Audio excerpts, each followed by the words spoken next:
Okay, I've never chaired a meeting before. Really? You're such a liar.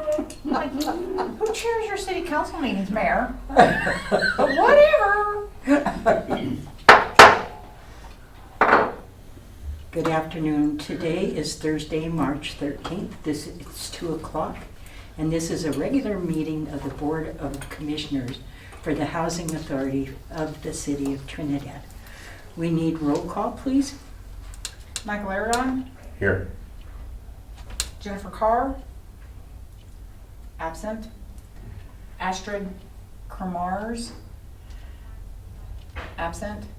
Christina Lynn. Here. And do you go by Cindy or Cynthia? Cindy. Cindy Crane. Present. Thank you. Okay. Item number 2, public comment. Please be advised that there's a 3-minute limit per speaker. We have no public in And we have no public input, so we go to item number 3. Introductions of new Board of Commissioners. Cindy, would you like to start? Absolutely. Good afternoon. My name is Cindy Crane, and I have been making Trinidad my vacation space for almost a decade, and then bought a home a year and a half ago. And so now I'm a Trinidad resident, and by occupation I am an international consultant, and I work in the space of housing and homelessness, and I've done so for 9 years. Prior to that, worked in city and county government. So, thank you. I'm glad to be here. Welcome. Thank you. Thank you for your service. Yes. I'm Christina Lynn. I've been in Trinidad most of my life. I work at a bank here in Trinidad, First National Bank. I'm one of the supervisors. I'm a single mother of 3, and I'm always going. I'm sure you are. Last but not least. Yeah, you saved it that way too, didn't you? Yes. Michael Aragon. I am the Director of the Department of Human Services for Los Animas County, and also the Director for the Home Community Family Support Service Program, which covers both Huerfano and Los Animas County. We're the prime contractor for long-term care services throughout both counties as the case management agency. I've been in Trinidad now for 17 years. I'm originally from Pueblo. My family, however, is from Los Animas County, originally from Weston and Cokedale area. So I have roots to the community.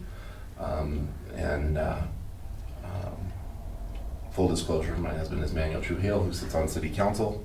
And so I am here in the capacity to hopefully help with our housing and moving forward with some projects that I know we need desperately in our community. So. And in full transparency, Manny is my hairdresser, and I had talked to Michael about if he would serve, because the populations that they serve are so close to the same in our community, and they are at risk, underserved, low income, sometimes struggling populations, and so I love his husband, I'm just gonna say.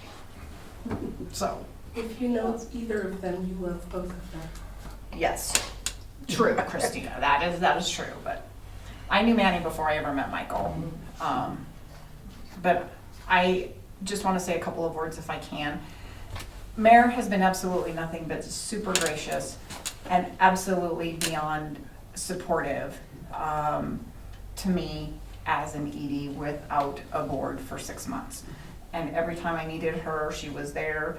I could bounce ideas off of her, and so Karen, I am beyond grateful for your guidance, for your support, for your support of me as a professional, but also the support of the agency. So. Well, thank you. You didn't need to say that, because I think, you know, I'm a native of Trinidad. This is fourth generation Trinidadian, and I have a keen understanding of how important this agency is to this community. As a matter of fact, when my husband and I first got married, he was a college student and I didn't do anything but try to cook, but the first 2 or 3 years of our marriage I was so they called it Sopris Manor, so it was over there off North and Linden.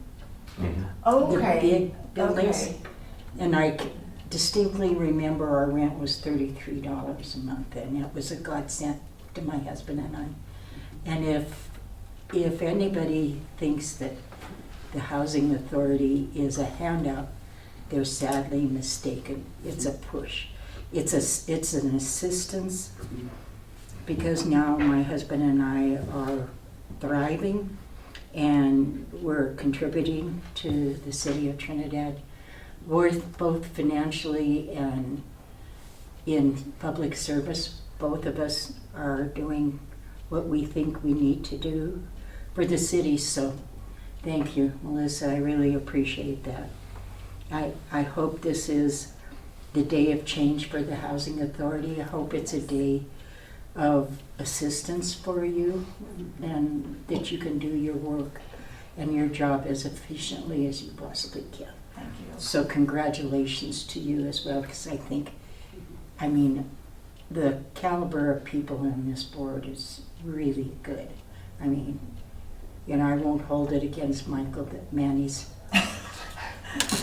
Why not? And I Everyone won't else hold does.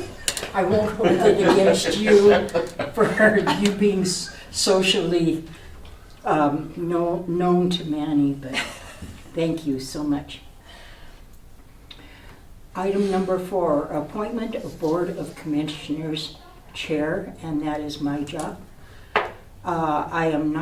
It is my understanding, so correct me if I'm wrong, I just appoint a chair. Correct. There is no vote, You solely and independently appoint the chair. okay, And then the chair and the rest of the group then appoint vice chair. okay.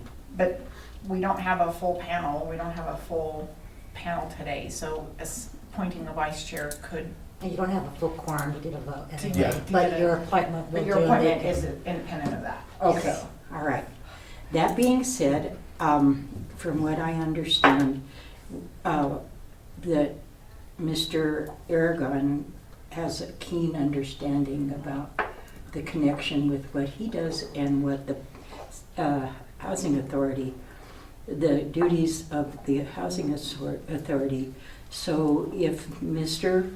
Aragon's position can allow him to be the chair of this committee, I so appoint you. I'm more than happy to step up to that platter if I knew necessary. you would. I mean, is there any?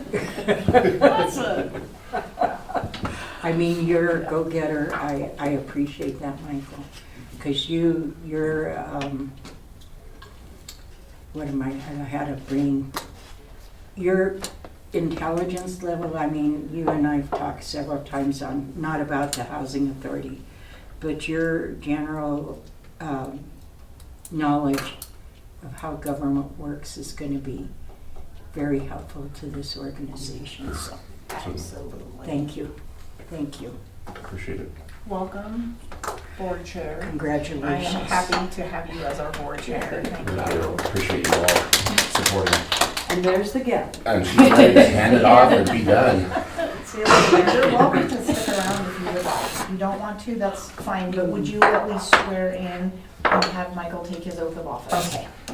And all of them are there. Again, 2 of them are missing, but they are in alpha order of the surname of the person. So I'll swear in Mr. Aragon and then he can swear in. Okay. I think I can hang. I'll come over there with you, Mr. Aragon. Raise your right hand. I, Michael Aragon, do solemnly swear that I will support the Constitution of the United States of America and the state of Colorado, and that I will faithfully perform the duties of the office of Commissioner of the Housing Authority of the City of Trinidad, Colorado, upon which I am about to enter. I so swear. Congratulations. Thank you, Thank Michael. you. I really appreciate that. All righty. We have to make it official. You need to sign. And then BJ Mays is a notary, so she can notarize as long as you have your ID with you. If not, bring I it do. next time. Okay. Okay. Okay. So our next one, Ms. Carr is not here, so we'll make the hopefully she'll be able to join us. Next time, I hope. Miss Cindy Crane.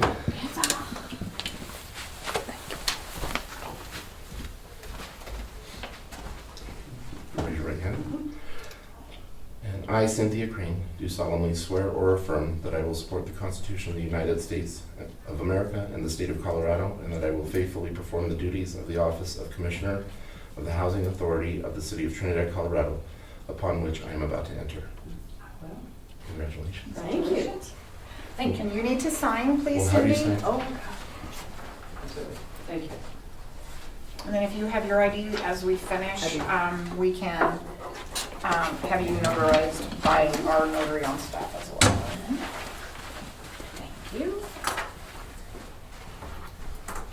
For me, please. Raise your right hand.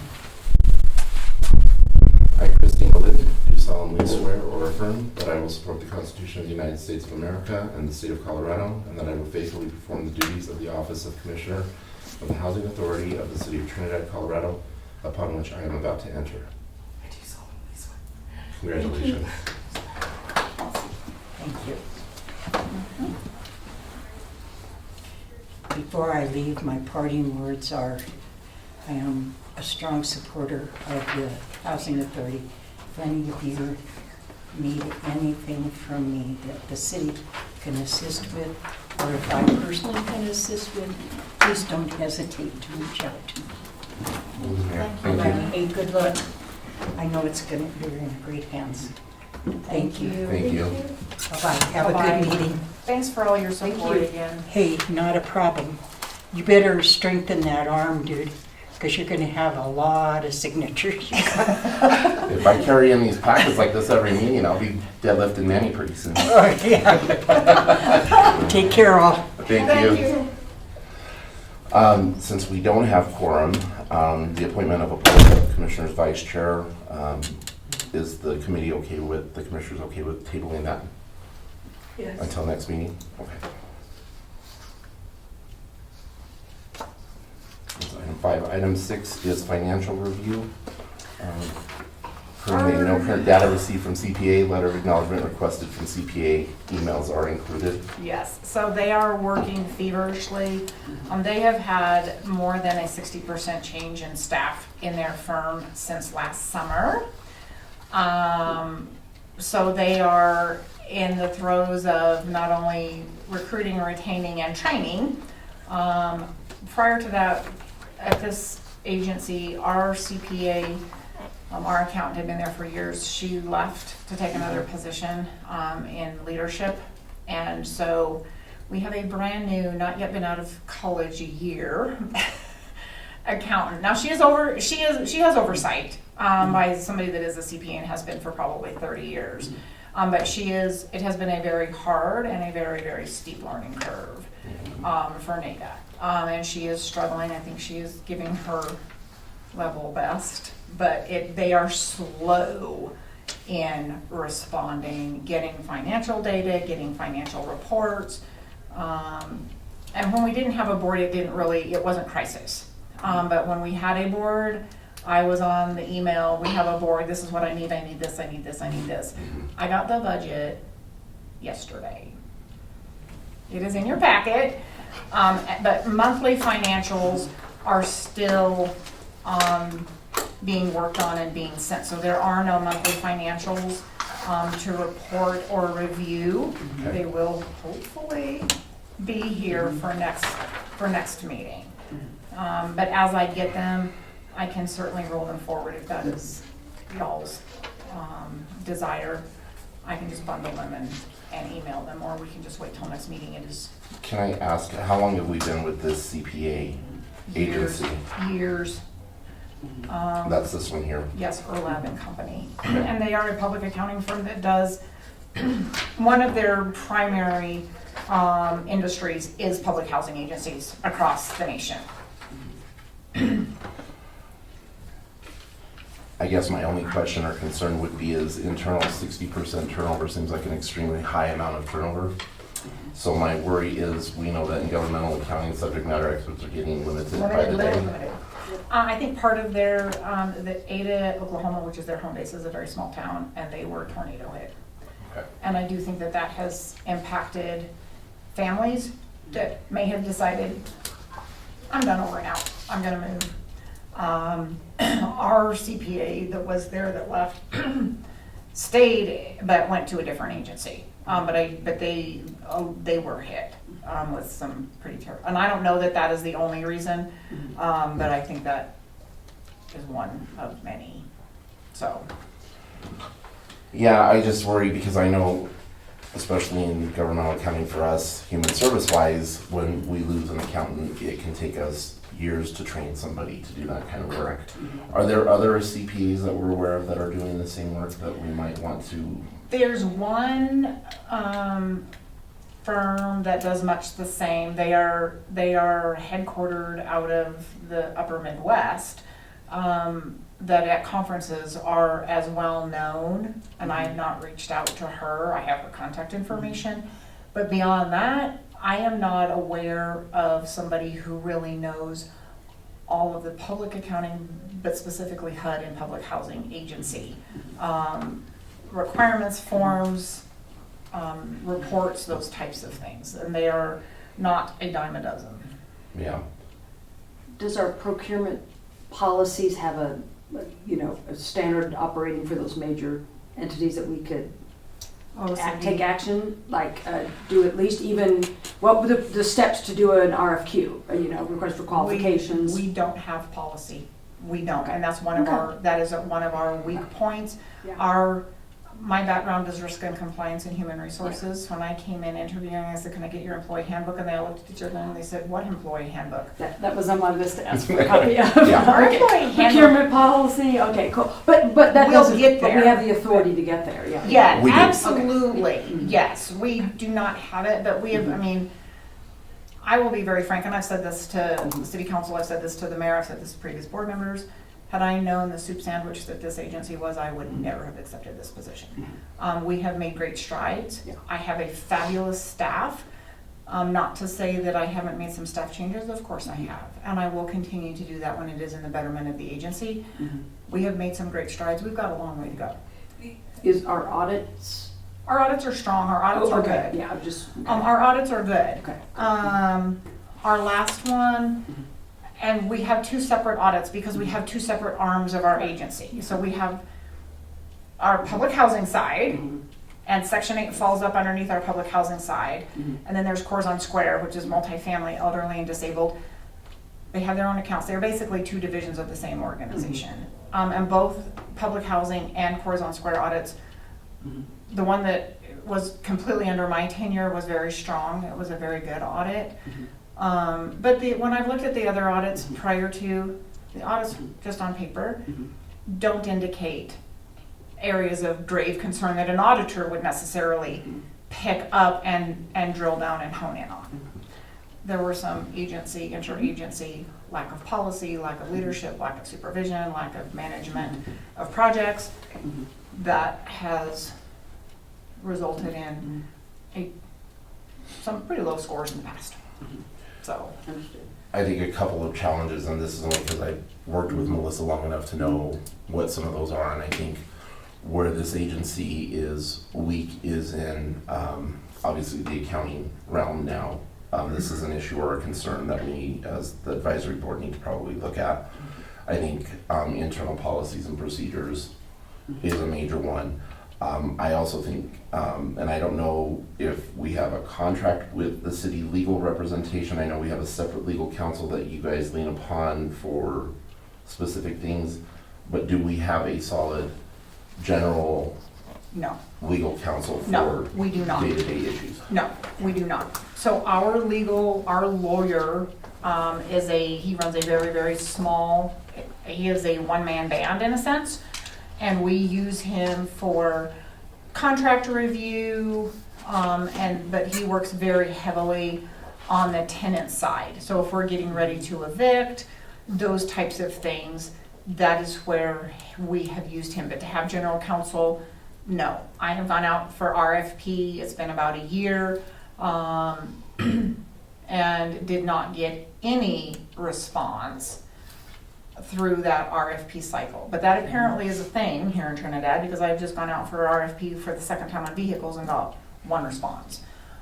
So there is a firm, excuse me, up in Pueblo that has come highly recommended, that does a lot of municipal and does a lot of public housing. In fact, they are the legal representation, general counsel for Pueblo Public Housing.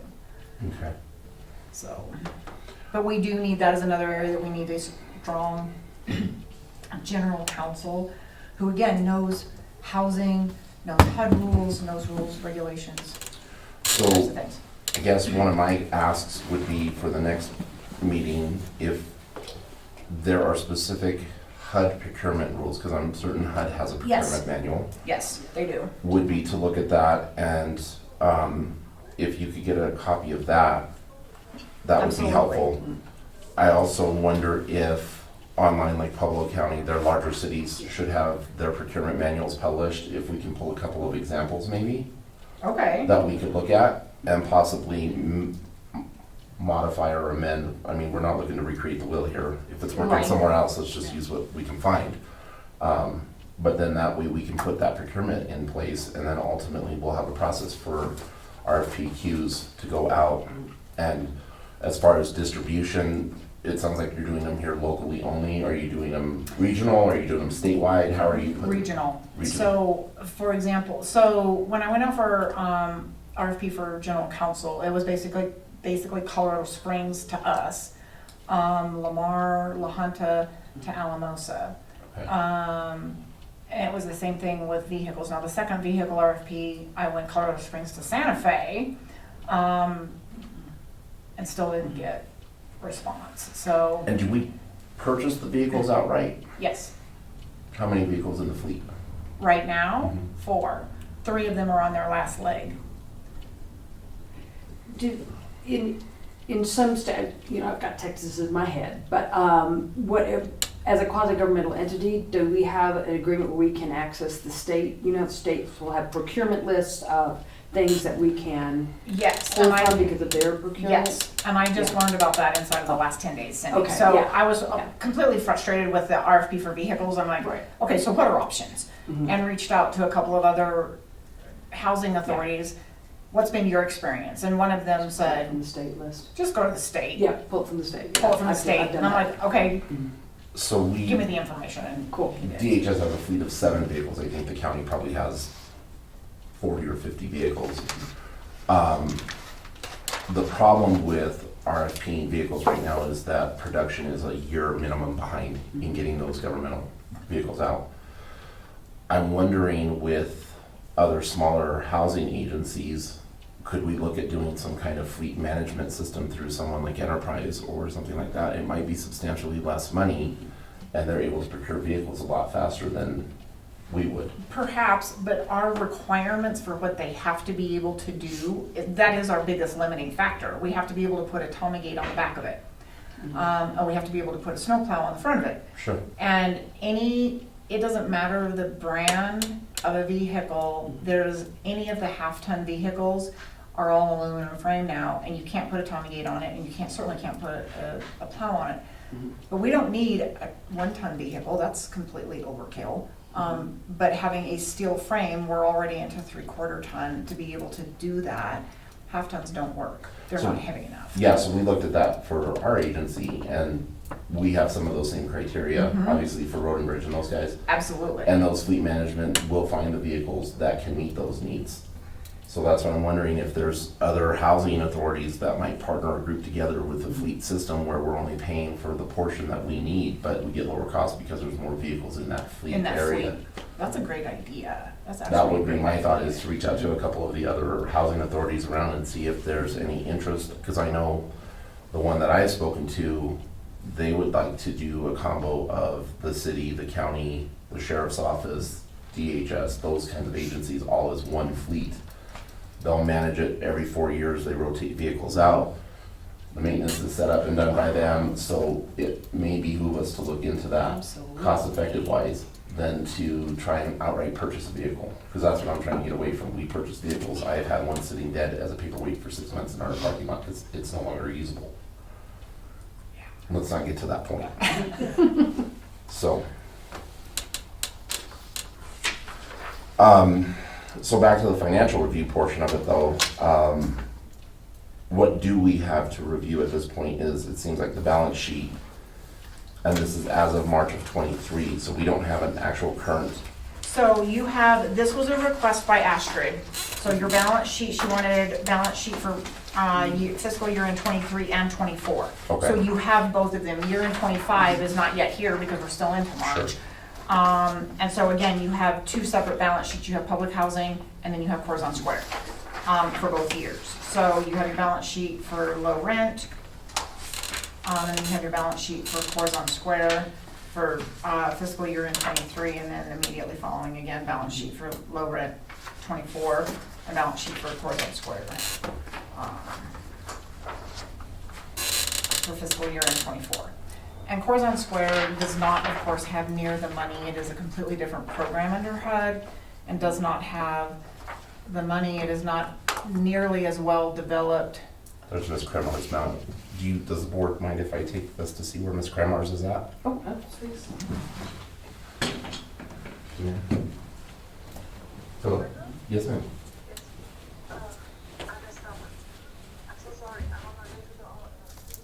Okay, that's fine. No, you're fine. We're still kind of at the top of the agenda, so you're okay. All right, thank you, ma'am. I'm gonna put the trash can on the door for her so that she She can. sends her apologies. There was an incident. She is on her way in, so.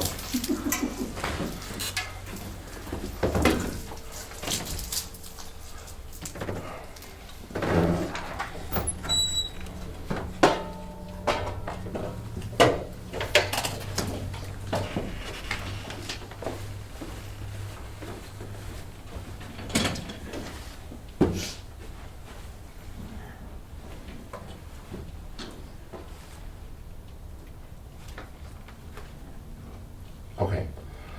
So my question on, and maybe it's me being somewhat ignorant, but on the balance sheets, I'm looking at the 24s. So the housing authority one, I see under current liabilities and net position, accounts payable, accrued wage, payroll taxes payable. But is there a breakdown of the actual operational expenses internal to the office? Or is that lumped in here? It's lumped in. I think it would be helpful if there was a way that we could identify what the actual operational expense month to month looks like for the office. Because if we're looking at procuring legal, if we're procuring financial, CPA, whatever, we need to kind of see where we're falling at in that realm. I think that would be very beneficial, and not to have it lumped into one area, because obviously it's a part of this overall balance sheet, but more detailed information would be helpful to know exactly what your day-to-day operational costs look like. Okay. Because then we can, as a board, if you bring us an idea of a position or procuring new services, we have a better understanding of financially where we're landing with that. Right. And this is as of March 31 of '24. Correct. So year-to-date, what would be your total operational cost for housing authority, let's just say just office?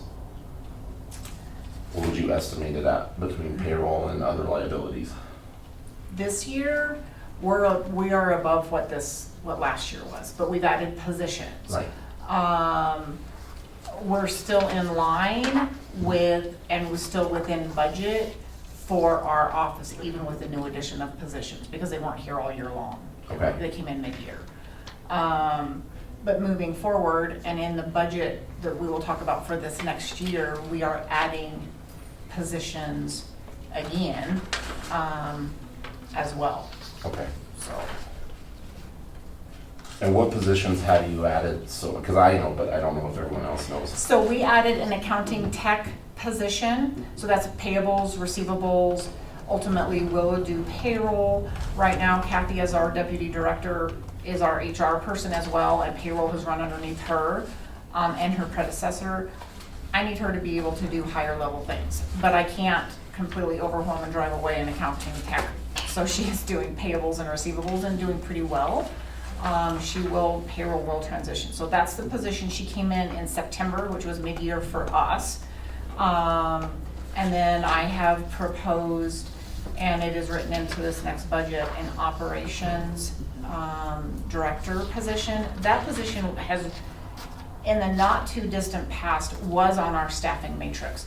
That position was eliminated prior to me getting here as a tool to get rid of the person holding the position, rather than addressing the issues with the person. And so we are resurrecting that position, and we'll be working as an inventory control person, will be operations over maintenance, will be procurement of maintenance related, working capital funds projects, those types of things. Okay. It is a necessary position, but I need to build the agency for success, not Band-Aid it moving forward. Those are a lot of different roles for one person. They are a lot of different roles. Right now, we have 3 and 4 people doing all aspects Right. of those. And as I can define Kathy's position as deputy director, as I can, and our procurement is haphazard at best. Okay. Right now, and it can't continue to be haphazard at No. best. We need one person who manages that instead of 3 or 4 people trying to piecemeal it together. We need one person who is inventory control, and we know what we have where, what task and job and unit it is going to. That has not been done.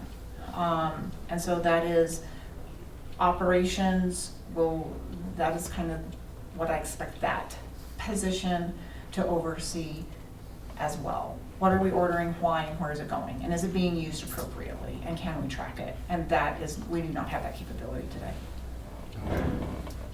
At all.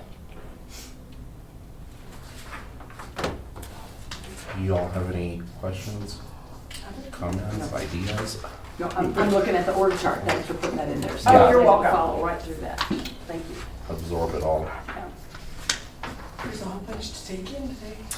There is an incredible amount to take in, Christina. Let me ask you this, on our current tenant population, what's our rate of on-time receivable? For the most part, we are probably better than 90%. Okay, that's good to know. We have trailers, obviously, but as a whole and as a routine, because if they don't pay fully and on time, if there's not a payment agreement in place, they're getting late fees assessed, which has not been something that historically has been done. So pay your rent on time. If you can't, then you need to have that discussion with us prior to it being late or prior to bouncing a check. Especially when there's a consistency of repeat non-sufficient funds in checking account. That also that costs us, obviously. So, but for the most part, we're at better than 90% of receivables in full on time. Okay. And it doesn't matter if it's public housing or Corazon Square. I just asked that because I know in the past that's been an issue with Huge. rent not being submitted on time, and so there were huge receivable amounts pending. So, Well, and I honestly believe that, the way that you have payment agreements available for them, anybody in housing, really does help. And I think if more of them would understand that, or even care to understand, it would work a lot better to get further and closer to 100%. Not that you guys don't allow it, just their side of it is just naive to the information. I do have a question on that though, with all the federal requirements for compliance as far as 504, 508, ADA, all of that. Could we get a copy of the payment agreements to review? Sure, they're Kathy's saying no.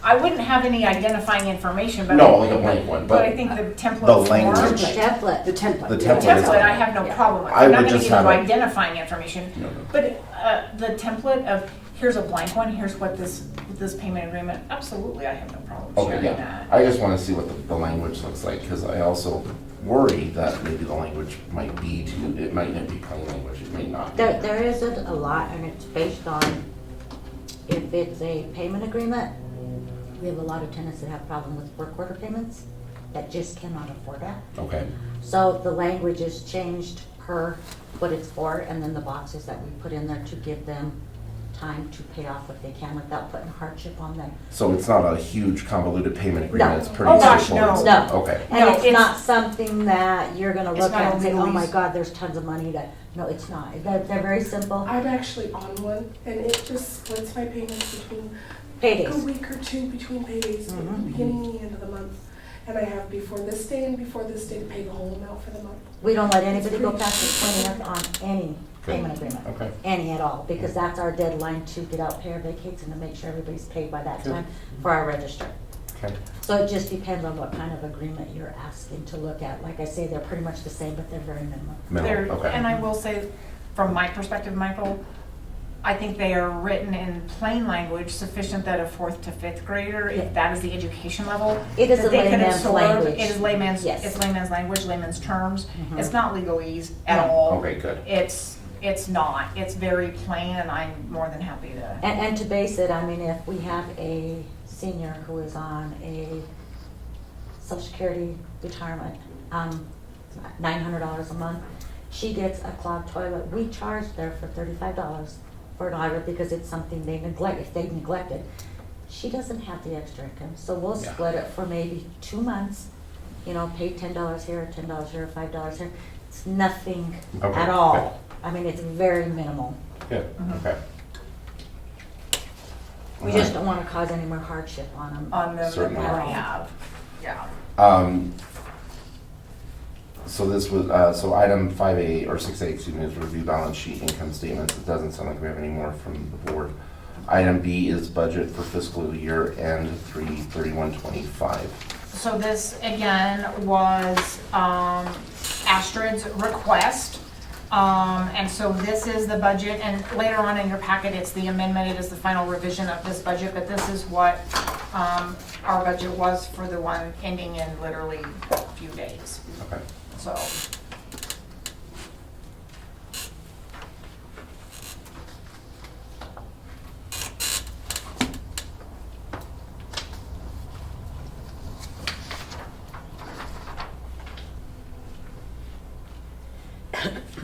And these reports are coming from our CPA? yes.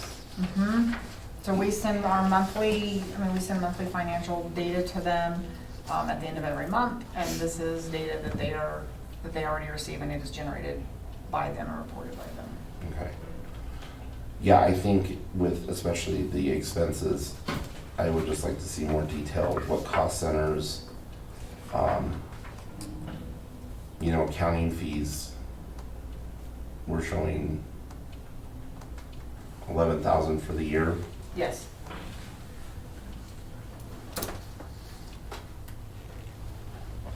Audit cost, legal.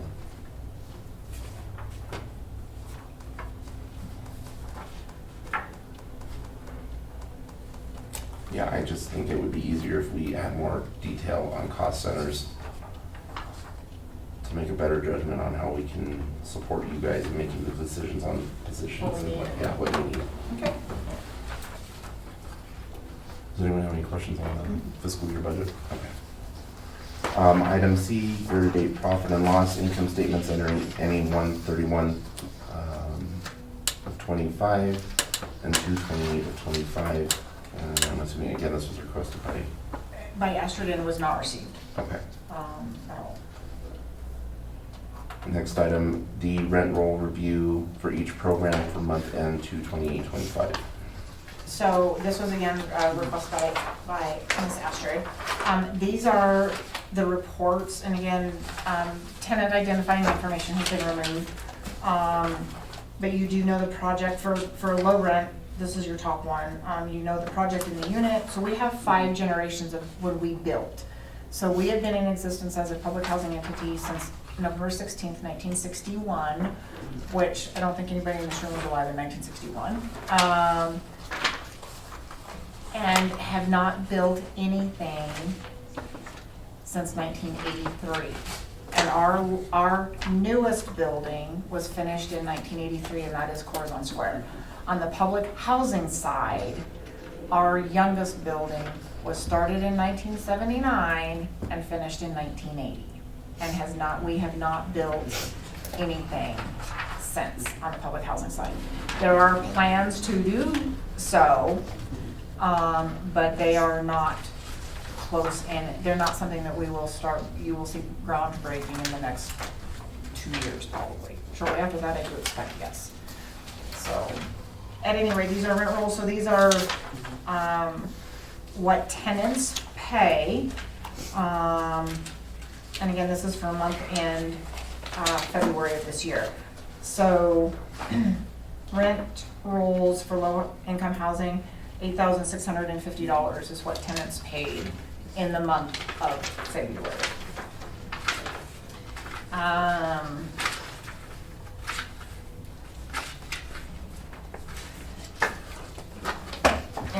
This was in by generation.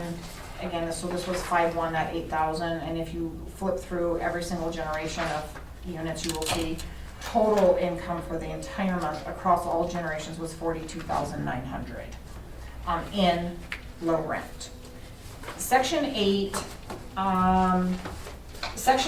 we do not own or manage those properties for Section 8. We simply supplement the rent for those participants. It is up to them to find their own residents. We do not own them, we do not manage them. We do inspect them to HUD expectations. And so whatever the rent is that the tenant pays to the landlord, property management company, whatever, we do not govern that. We govern what we are contractually agreed after calculation and determination. So your check register, you see the names, those are not names of tenants, those are names of rental agencies, property owners, and we are, in February, we paid out $34,462 to support Section 8 tenants. And Section 8 tenants, again, their names are blocked out so that you do not see them. And then the last page, HAP is Housing Assistance Program. We are federally funded through HUD, so we pay out and HUD then essentially reimburses us and pays back. So our HAP payment from HUD. I apologize. I messed up. I had from 3 to 5 in mind. I'm so sorry. You're fine. What? Have a seat. Welcome. Breathe deep, it's okay. I take full responsibility for that. You're fine. We've all done it. We've all, it's happened to every single one in this room, at least, I think, because it's happened to me, so. Do you want to sidebar and swear her in real quick? Yeah, I was gonna Yes, say continue let's the sidebar. meeting? Okay. So Sasha, if you'll pop over here, ma'am. Just to catch you up, I was appointed chair by the mayor, so. And so this is your oath of office as commissioner. So I, Astrid Crown, yeah, please raise your right hand. I, Astrid Crown, do solemnly swear or affirm that I will support the Constitution of the United States of America and the state of Colorado, and that I will faithfully perform the duties of office of commissioner of the Housing Authority of the city of Trinidad, Colorado, upon which I am about to enter. Do you so swear? Yes, I do. Congratulations. Thank you.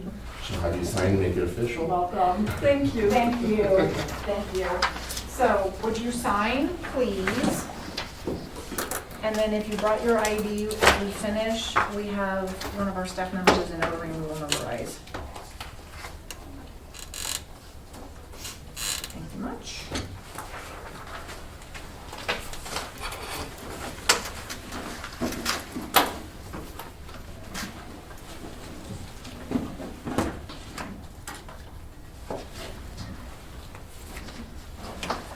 Hold it until we get done, and then I'm not a notary currently, but we have some other stuff to do. So to catch you up on agenda, we are reviewing item 6D, as in Delta, the rent rolls for each program for month end 2/28/25.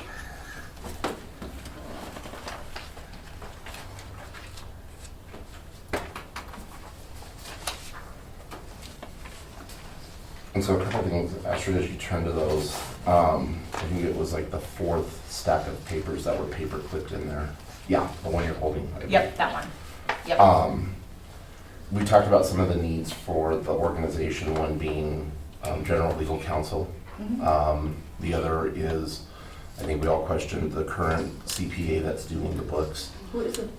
It's Erlab and Company out of Ada, Oklahoma. So they're a public accounting firm. They do multiple public housing agencies across the US. But they have struggled significantly with staff turnover, recruitment, retention, and training and getting people up to speed. We've been with that agency more than 10 years, which well predates me. We had a wonderful CPA. She left to join senior leadership in another organization. And our current accountant is very green, and I will tell you, has not probably been out of school a year yet. So she is struggling. I finally talked to the owner. It's a couple that owns Erlab. It's Ron and Maria Erlab that own it. And I talked with Maria earlier this week, and she said, we just have struggled with staff turnover and recruiting and retention and then getting people trained and up to speed. She, at my request, I said, can you at least provide a letter that you guys are struggling? And she did. So it is in your packet. There are not a lot of public accounting firms that know public housing across there are a few. Anybody in Colorado? Not that I know of, that knows public housing agencies. To say that there aren't, I can't, not that I know of, but I'm not know I'll be able to everything in Colorado either, so there may be. I've talked to a couple other accounting or public housing agencies on who they're using. Most, by far and in large, most of them that I've talked to are with Erlab, and most are disillusioned as we are, so. Okay. So there's no new CPA identified yet? Not yet. Okay. Hopefully there will be. You know, something that just popped in my mind, who does our audits? Right now, it's an auditing agency out of Missouri. I completely just pulled, it's a blank now. But they primarily do housing authority, CPA, or Audits, that's all, that is primarily all that they Maybe, do. maybe if we can ask to have you reach out to them and see if there's any other agencies that do accounting great idea. services That's a for great idea. us, and find out if that's available. That's a great idea. Because if they're the ones doing the audits, they'll know which companies they're comfortable with doing those books. Absolutely. So Yeah. let's try that and see if we can't get something there. I'll email Bethany tomorrow and ask her. Good idea. So we talked a little bit about that, and we were talking a little bit about the current balance sheets, and one of the things that I asked was, I did see there was one that had a little more detail, but I think for us to identify the spending, we need something that's more detailed than the summation pages, because I need to see what costs are being expensed internally to the operations here versus what we're spending out in other areas of the agency. I agree. So I think, and they're gonna work on getting those for us. My concern still is though that we have an accountant who's extremely green. We don't know if those are going to be accurate. We don't know how close we're going to be on that. And when I talked with Maria, who is the co-owner and full partner, she said, that's been part of the delay. She said, I'm going through to make sure that this is accurate Sure. before I release it and I allow it to be sent. Okay. So I do have some comfort that what I'm receiving, Maria said yes or no. And this is the first time, this week we had a conference call with her and she was, okay, we're doing this, but I have some questions. This is the first time that I've ever, I mean, short of seeing her at a conference or something like that, but to Sure. really do drill down, which was basically at my insistence. I said, I need a conversation. I need a phone call with you. And so she has offered, and I'm going to take her up on that. She said, maybe we need to just have a conference once every 2 weeks or once a month. Yes, I think that is a great idea. Yeah. So we are going to,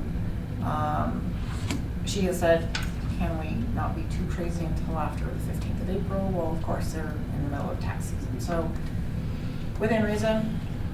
But after that, I do want once every 2 weeks or at least once a month, here's a drill down. Here's where we are and why we are and how we are as we move forward. Well, and realistically, I mean, we're paying them a fee. I would actually prefer for them to be the ones remoting in and giving us the rundown of the financials. Sure, I can ask Maria to set that up. I think that's something that is not in your wheelhouse that you should have to manage. I think they are the CPAs, they're the ones running our books. They should report. If we have questions, we can ask the source directly. I will make that request. A fabulous idea, Chair. Makes it much easier. Heck yeah.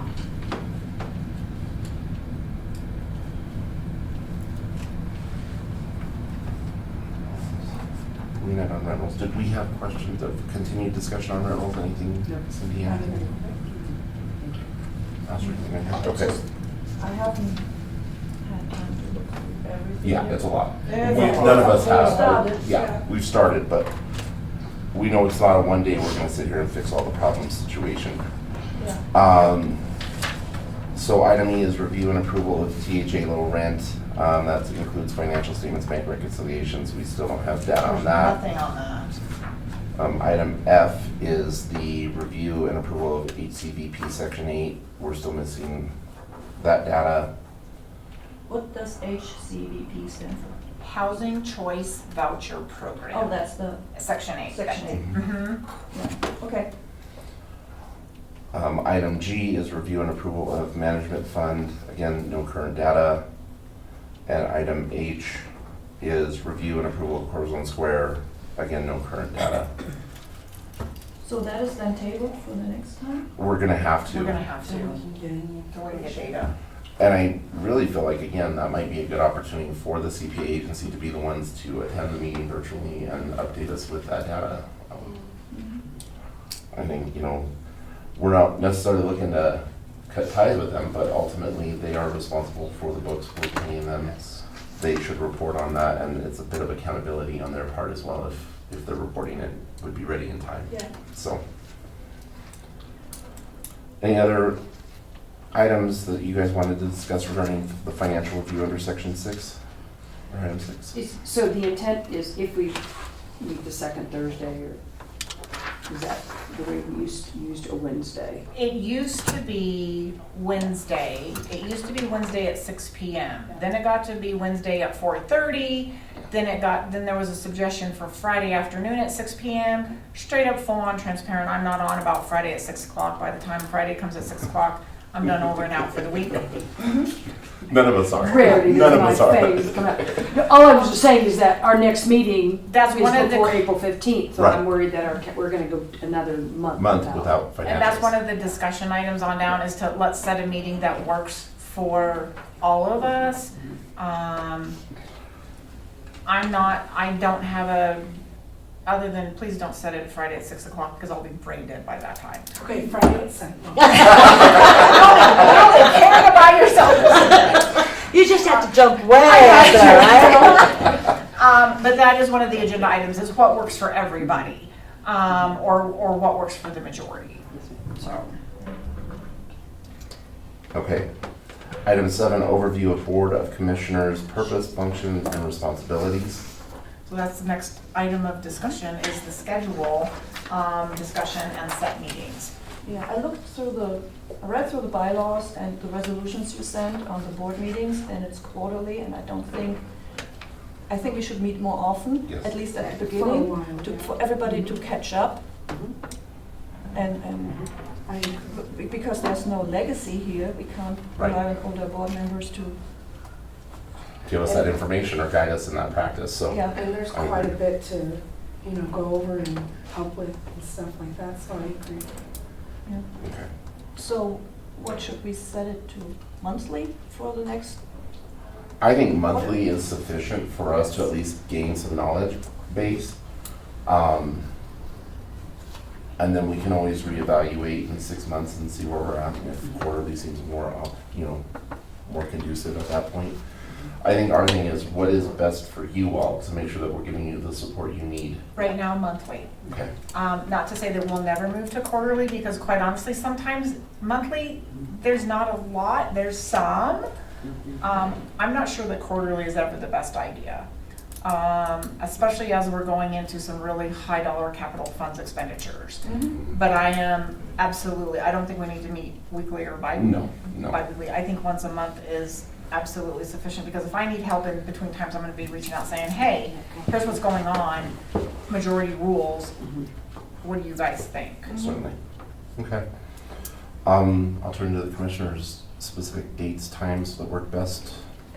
I was talking to Michael prior, and I thought maybe we would do somewhere around 4 in the afternoon, not late enough to, have to miss dinner and everything else with family, but not early enough to really kill out everybody's day as far as work goes as well, if that's a possibility as far as time goes. About 4 in the afternoon on whatever day's chosen. The time is fine.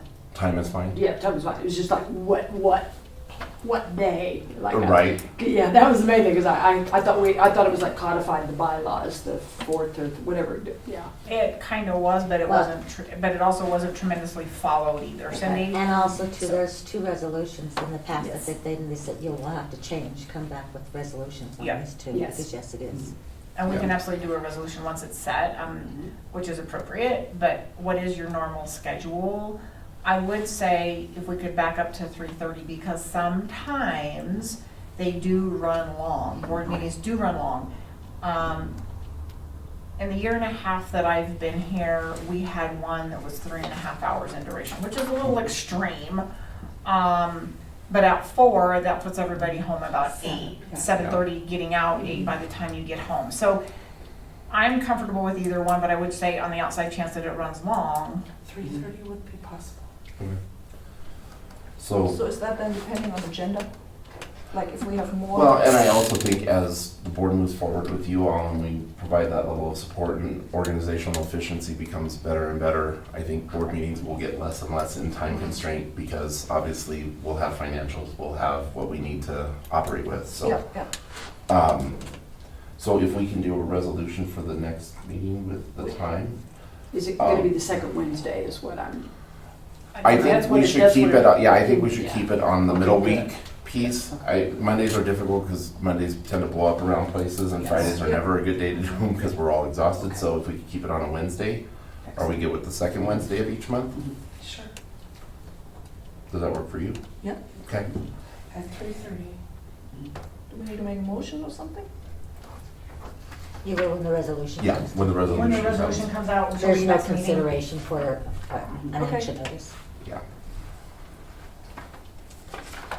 And I don't think we have any, do we have we do have resolutions, right? Yes. Okay. And you're running on an old agenda, so the new agenda, there's 10, 84, 85, and 86. 84 was done, it is a late add, so run off of, yes, Okay. yes, yep. So let's do this and catch it up with it. Well, I Okay. have an old one too. Good I'm thing gonna I did that steal- mistake, right? Well, let me steal that packet of notes, isn't it? Because I'm running off an old agenda. Here. It's okay, this'll work. I'm just gonna steal this agenda, so I keep my minutes straight.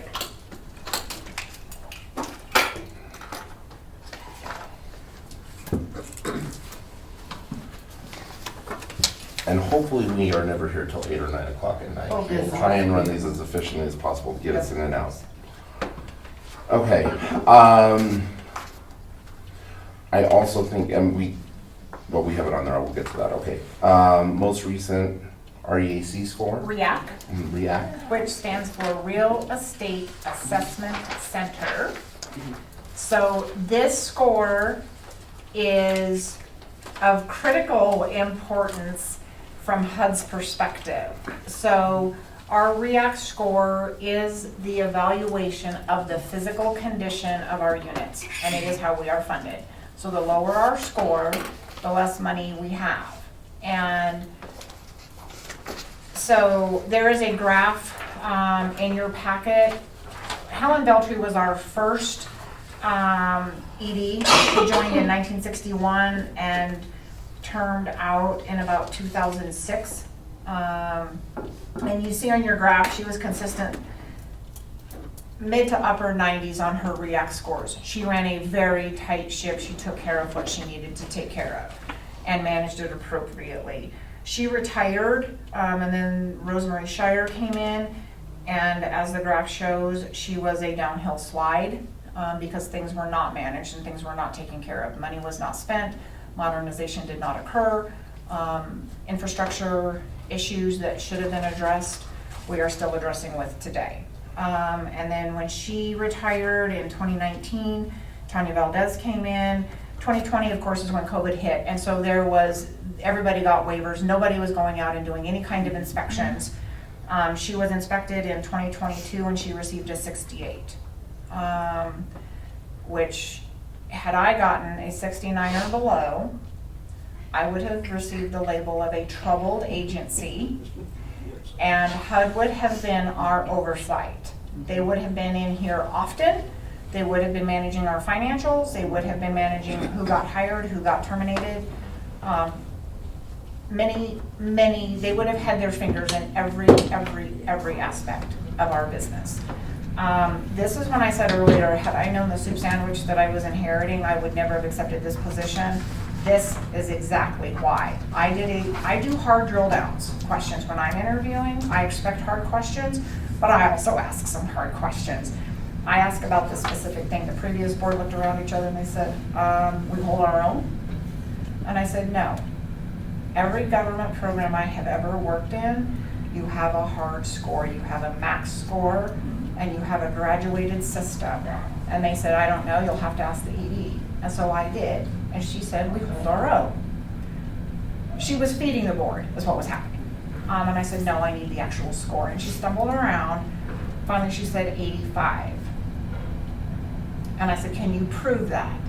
And she goes, well, not right now. And so one of our HUD representatives from Denver came down. So I came in June of 2023. She exited mid-August of 23. So she was still micromanaging at best until the day that she walked out.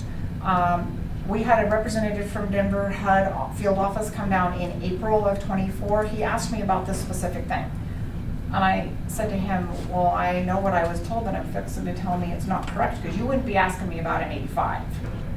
And he said, is that what you were told? And I said, yes, that's what I was told. And he said, you got a 68.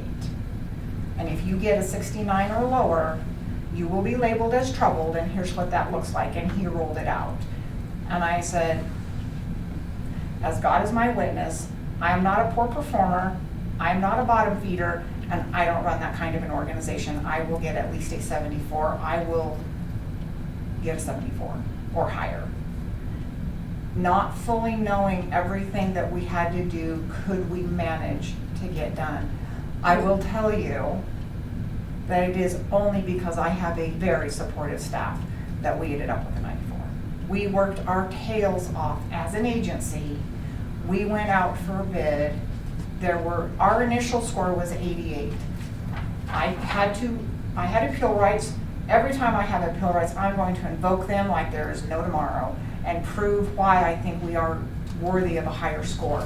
We had 3 high-dollar contracts out, and I proved that we had 3 high-dollar contracts out. Work on one of them had started. It was nowhere close to getting done, but we could prove that. By that proof is why we got a 94, and I will tell you, I am damn proud.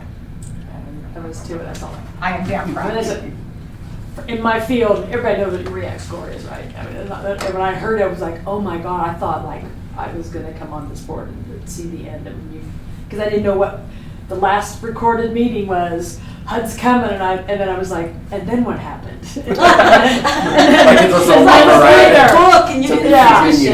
And when you said it, I was like, oh, awesome. So congratulations. That's thank you. Yeah. I am not to say that we are there yet. We're not, but we have made some in the essentially 14, 15 months where I have been, here's my leadership from the time I took over till we got this score published. I don't run poor performing agencies. I don't. And we have a lot of work to do. We're getting there. But there are some high dollar you will see. And capital funds projects are not on the budget. They are managed completely differently. They are funded completely differently. They do not hit your balance sheet. They do not hit reports. They are funded completely differently. Part of this 68 score was we were going to have to give back over $3.5 million. We don't have to give that back because it's being spent, but that backs up the 94 that we got. And so the major projects that we have done so far were our smoke and carbon monoxide detectors. So from HUD's rule, you have to have a smoke and, now you can have a combo unit, but if you don't have a combo unit, you have to have a smoke detector and a carbon monoxide detector in every bedroom and outside in the adjoining hallway in every HUD residential unit. We did not have the required combo units. I didn't want to put up 2 separate units, so I just said we're going to go combo. I think it's more efficient. Mhm. I think it's also a cleaner look at the unit. We had, because of the build band years, one of the other things that had never been done is we had not updated our electrical, so we were still on 2-wire. Anything you buy nowadays, from a kitchen appliance perspective, has a ground wire. Yep. Everything, from your coffee pot to your toaster to whatever. Our infrastructure would not allow, did not support the ground requirement. And so we have rewired, we are compliant with electrical. So if you plug in your microwave, your stove, your refrigerator, your toaster, your Keurig, or anything else. You don't blow the breaker. The breaker is, that's what I was saying. Correct. I- And then we have pressure relief valves on your hot water tanks that you are required to have. Most, and they also have to be 4 inches off the floor. They can't be 8 inches off the floor. Also your drain, because that is your pressure relief valve. So if you build pressure in your tank and you have to relieve so your tank doesn't blow up, that also has to have gravity. It's the gravity feed Yeah. to drain. We had not done what we needed to do yet again previously, and we were not in compliance. We are now in compliance with those 3 projects. We also, again, because of the build band that we have built and not managed correctly, in my opinion, we have boilers and furnaces that are 30 to 50 years old. They are at the end of their life cycle. They are. When they fail, and they are so old, we cannot get parts for the most part. So we are having to replace. You can go buy a furnace. You can't buy a boiler and have it shipped in 2 days. A boiler system, and the boiler systems are in our smaller, so our studios and our 1 bedrooms. Forced air furnaces are in our 2s, 3s, and 4 bedroom units. But that is one of the other expenses that we will definitely be looking at. We have done some of the boilers in the smaller units because those boilers were well past. They did not owe us a dime. We had a boiler that was as close as anybody could count and recognize it was pushing 42 years old. It didn't owe us anything, but when it failed big. And they are pricey. They are not cheap. They are pricey to replace those. So as we look at completely revamping, we also have had a problem with severe abuse of their units by tenants. So if they, because we are federally funded, they cannot even smoke marijuana because marijuana is illegal at the federal level yet.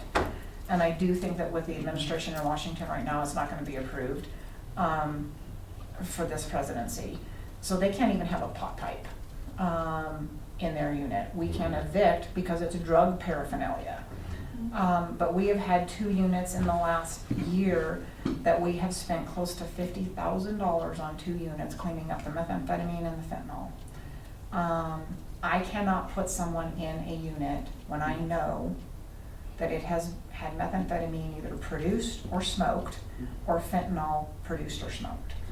Well, and not only that though, but if it's been produced or smoked, the mitigation cost goes up because your staff that do maintenance qualified to do that type of mitigation? No, so we have a licensed, professional, third-party contractor, that has to come in to clean up all of that. One of the most recent units, and as we have a list of 14 units that are currently offline for modernization. I was just gonna ask you, I mean, we're out of. 14 right now, there will be more that are added, but we also have an asbestos problem because of the age of our units. Yeah. And that was never mitigated in the past. And so legally now, because I know I have 14 units that are confirmed positive, I cannot put someone back in there.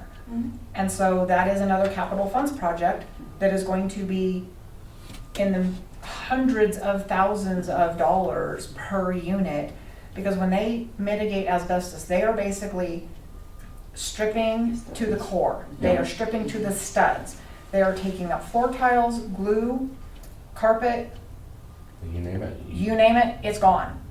So what is basically standing is the exterior shell, and that's it. So we are going to completely be essentially rebuilding from floor up. We will be insulating, which is also not one of our strong suits, but 1960s, people didn't really insulate. That's not a building. Newspaper. Yeah, it was Yeah. about newspapers or shredded newspaper that was blown in. Yeah. We have single pane windows that are nowhere close to efficient and comfortable. So as we are doing complete, absolute 100% remodels of these units. I have a question about the different mitigations from nicotine to whatever, all the different things that have to make ready. Because we have talked about procurement, do we have like the third parties identified so that we don't, every new unit, we don't have to go out for RFP? Do we have standing We have professional standing. procurements? So we Yes. have contracts that can last? Yes. So we've identified the professionals, okay. Yes, and because HUD has a limit that they will only allow service contracts to cap at 5 years, and then you can do one more extension and then you have to go out.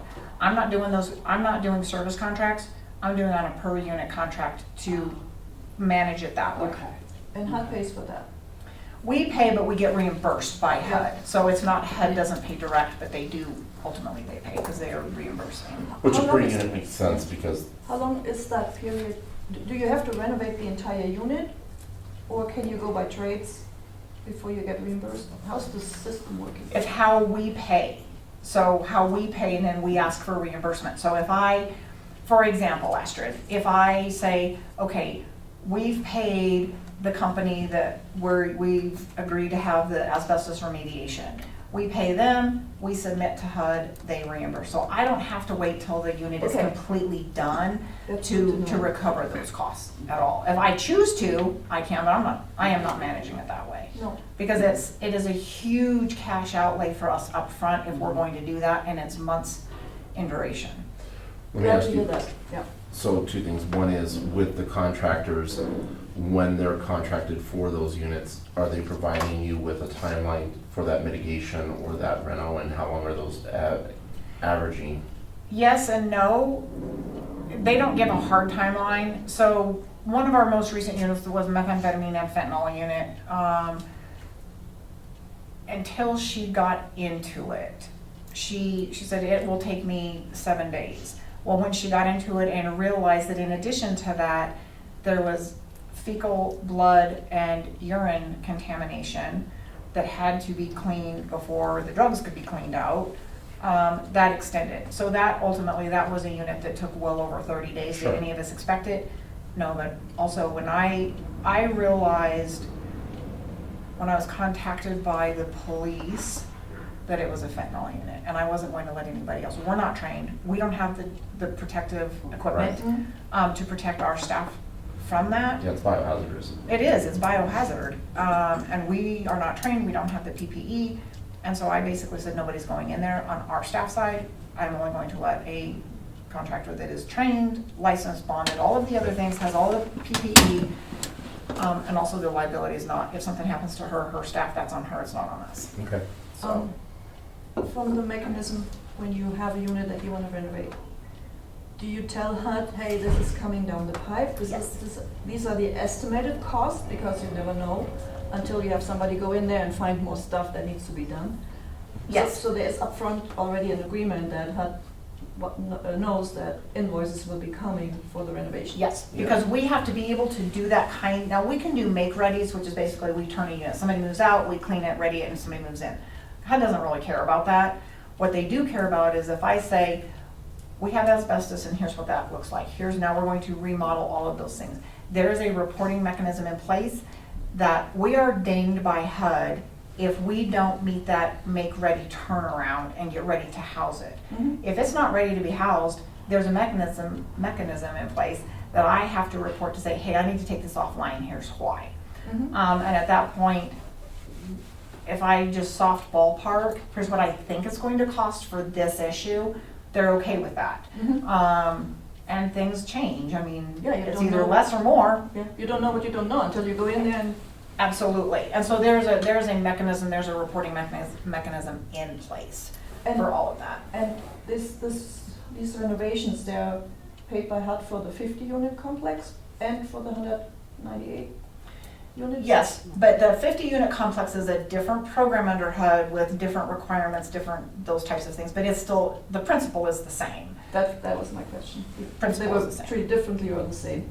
The principle is the same. Mhm. The funding stream is two different programs with different contact lists, those types of things, but the process is the same.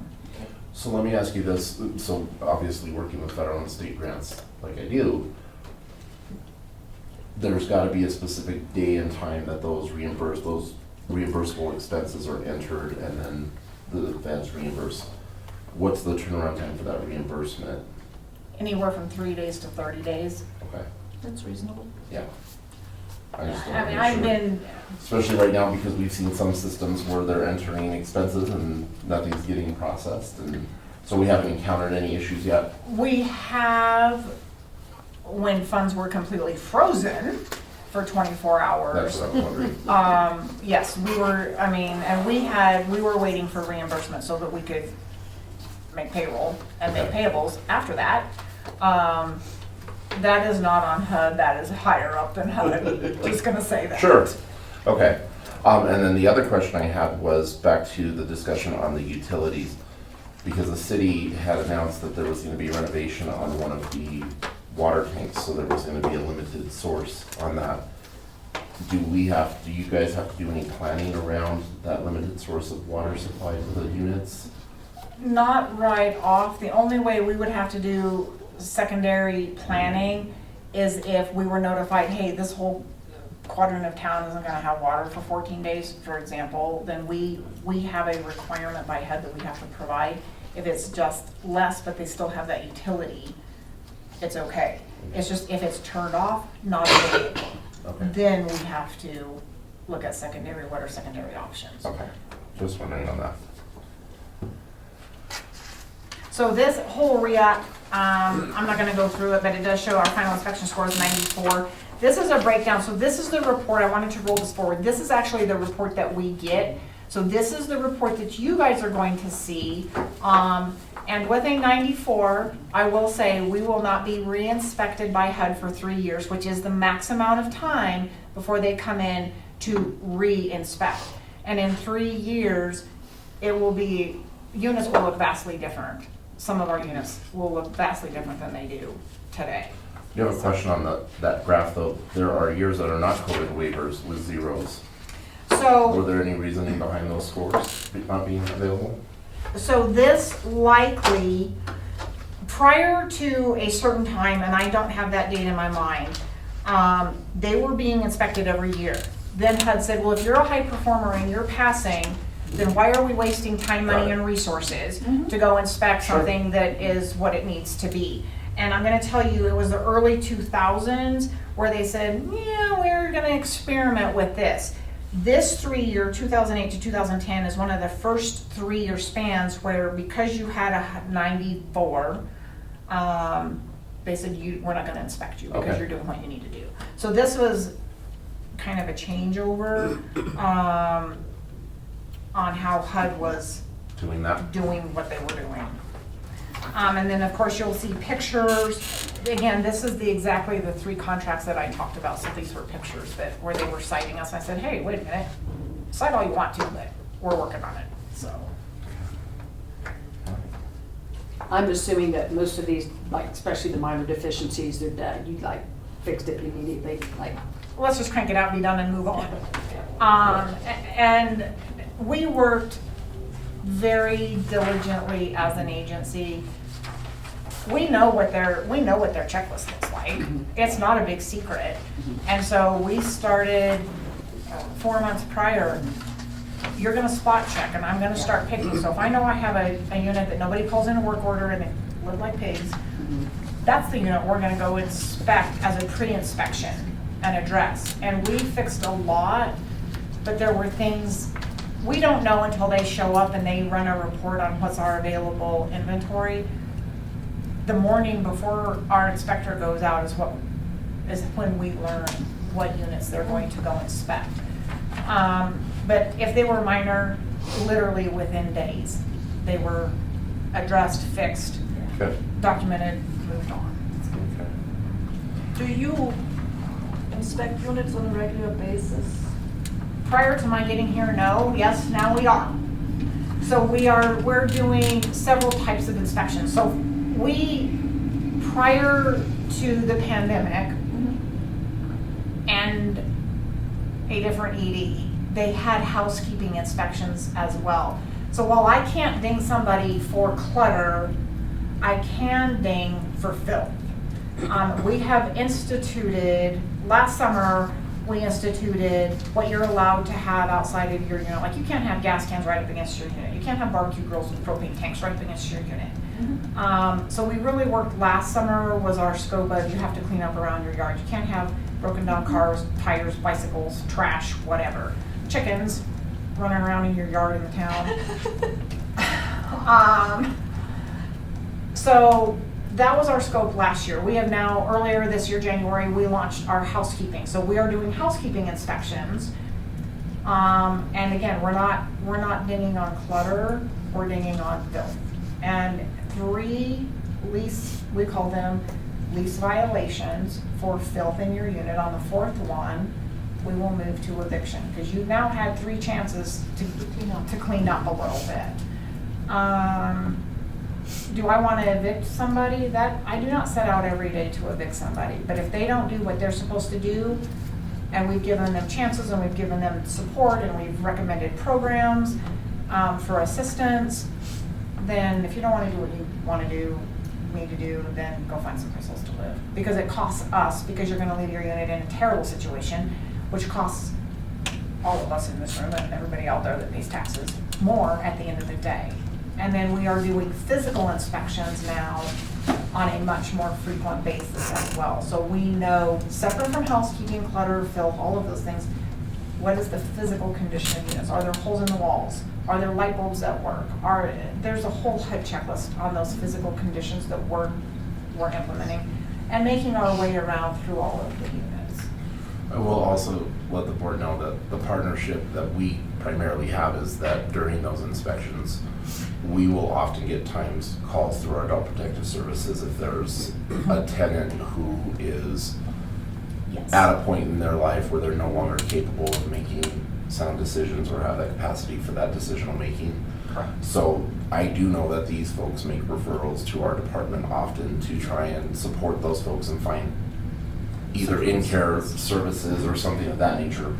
But ultimately, yeah, there are times where even as our agency has to step in, so at least we know that people are laying eyes on these folks, and so I'm grateful to housing for that. But that's a realistic aspect, and so oftentimes your mitigated issue is mitigated because we put services in place to mitigate it for you. Absolutely, and it is hand in hand. We've had 2 situations where I do not lay this on my staff, but I will also make Child Protective Service calls to say, you know what, here's what we saw. I don't expect my staff to stick their neck out there. That is my responsibility, but if I think that there is a child that is being neglected or endangered or straight up full-on abused, I will call and let his team do what they need to do. And if there's no validity to it, great. If the child is safe and it's determined that they're in a safe, protective environment, great. But what if they're not? Exactly. And I would rather It's a err on hard the call. side of, it is a hard call. And do I again set out to take someone's child away? No. But if they can't or won't protect their child, then somebody has to step in.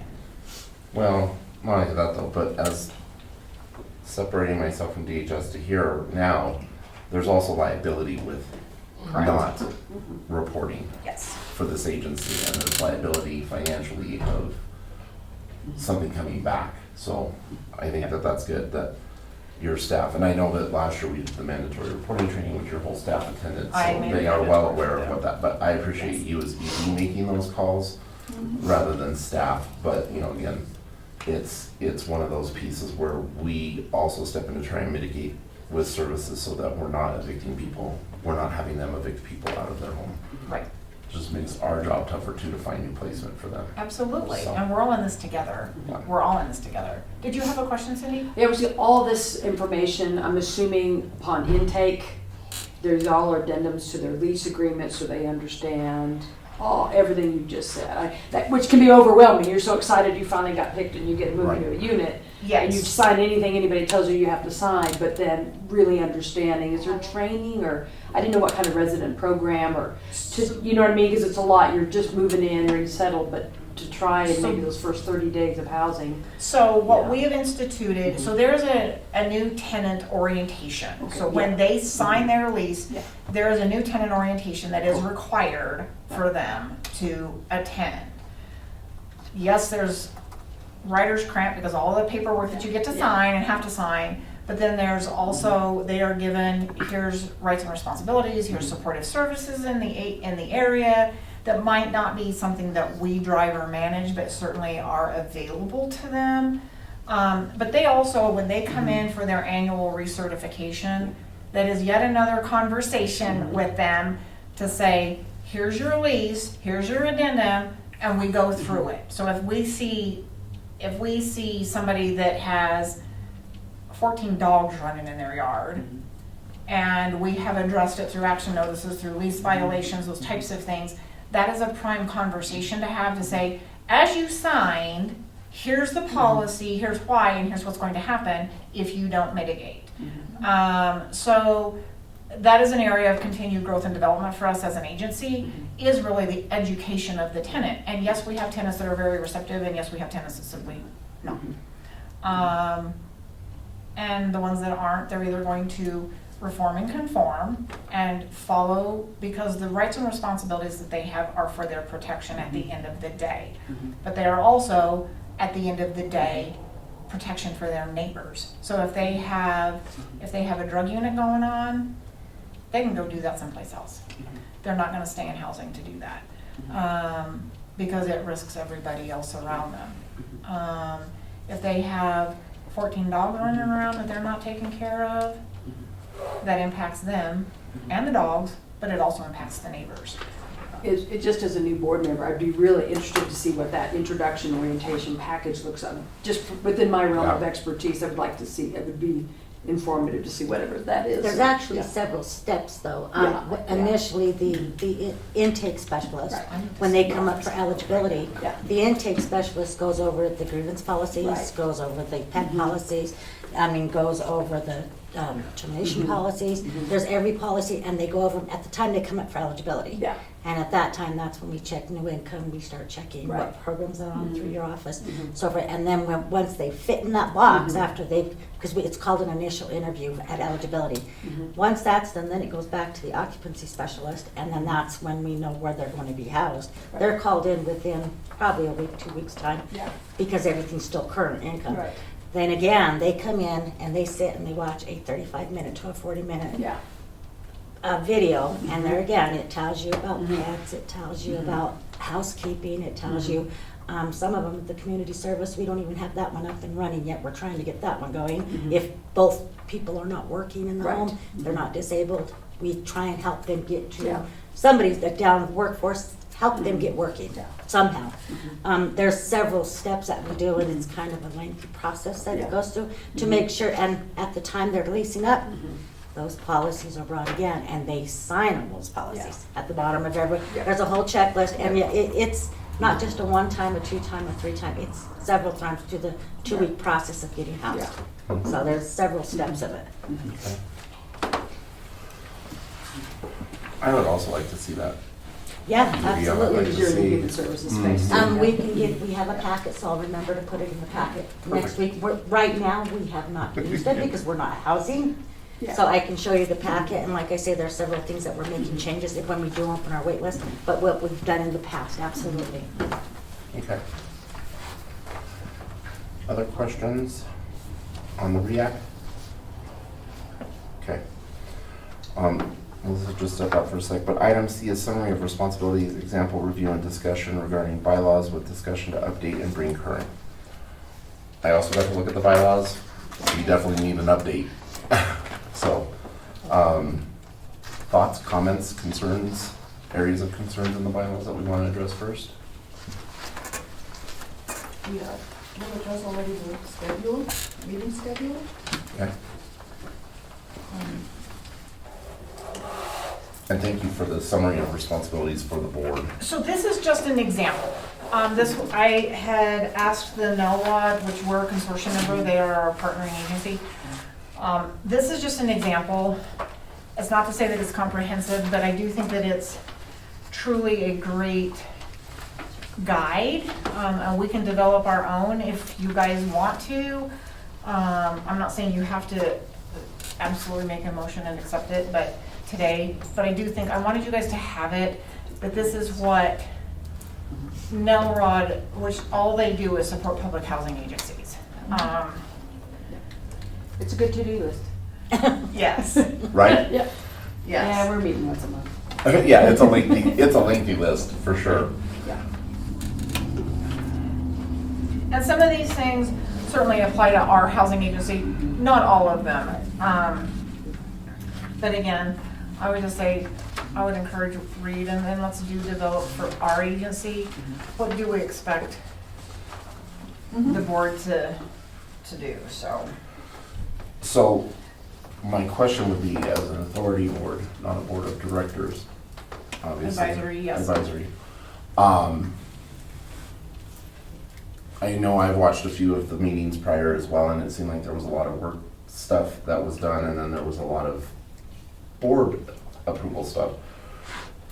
In these monthly meetings, do we want to identify a separate section for things that we need to make sure we're working on, like a work session component of the board meeting, and then make that an agenda item, or? I'm in favor of that style, but it is not mine to govern. I appreciate work sessions, whether it's before, same day, just an hour before, or a completely alternating day. But work sessions, and my background is municipal, it is. Yeah. So I am accustomed to work sessions before you have your city council meeting the following week or following 2 weeks, whatever. I just like that style because if you have a work session, here's what we're working on, it's reported in your Board of Commissioners meeting. It's not necessarily all blended. To me, it's more efficient on one hand, but it does require a time investment from you folks Right. as well. Yeah, I could see a work session to say, okay, prioritize, what should we do first, second, what's concurrent? Well, and I think the good thing with that is if we have the established board meeting for all the approval stuff, that keeps the board meetings to a minimum. We just get to the actual, we've done the work, here's what we're presenting, here's what we're approving. And Yes. with work sessions, there doesn't necessarily have to be a quorum. We can work on stuff, and of course, we can update other board members with the work progress at the board meeting. We can do that. So if you all are in favor of that, we may look at adding work sessions outside of the regularly scheduled board meetings to help facilitate that work, rather than us trying to do it and then approve it at That's the an next amazing meeting. idea. I'm just floored that somebody actually wants to partake. Melissa and I have talked about this so many times. So many times. And there's so much that And needs a to be work done. session doesn't necessarily have to meet quorum because you're working. Correct. so you're- Exactly. Yeah. You Right. don't have to have a quorum, you really don't, there's no purpose to have one, Cindy, at that point, you don't have to have one, but I just, again, I think your work sessions are invaluable because it's where you dig in, Yeah. here's what we're working Right. on. But at the same time, on those work sessions, Melissa and I do run into day-to-day issues, that some things do need to be brought to the board. Maybe at that point, we could bring some of our issues to the table and kind of help get a little Yeah. bit of directive and guidance. I mean, sometimes. Well, that's the lot point of the work things that session. hit us, I feel bad because a lot of pressure's on Melissa. I try so hard to be her backbone, but sometimes she carries a load that I just. Being an ED of a broken Well, organization. I mean, exactly. I've been there, done that. It's But she fun. has done amazing, but I'll Yeah. tell you what, there's times I go in there and I don't even want to tell her. I'm just, do you want to hear? I Yes, mean, I always want to hear. And But- Kathy, I will say, as much as I appreciate the mayor, I depend on Kathy. She is my right-hand woman. well, we work well together, We but do. we tease each other. We're husband and wife. We at are, work. husband and wife at work.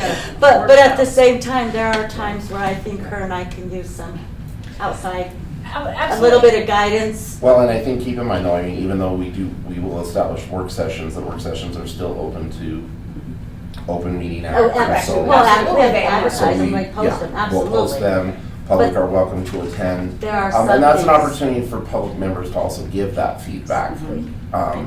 And I would like to see more board, or public input into what you guys are doing, because I know that's something that you've wanted for some I've time. wanted for the entire time I've been here. Again, my background is municipal. So you put out that you're going out for contracts for some big project in the community. And this is BJ. She's our accounting tech. She is our on-staff notary. So I have asked her just to kind of hang loose as we get done. So She she can can go notarize and then we're all official.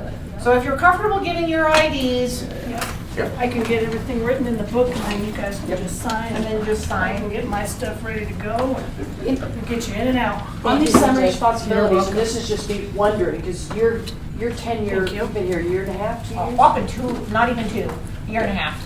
Have you been evaluated yet?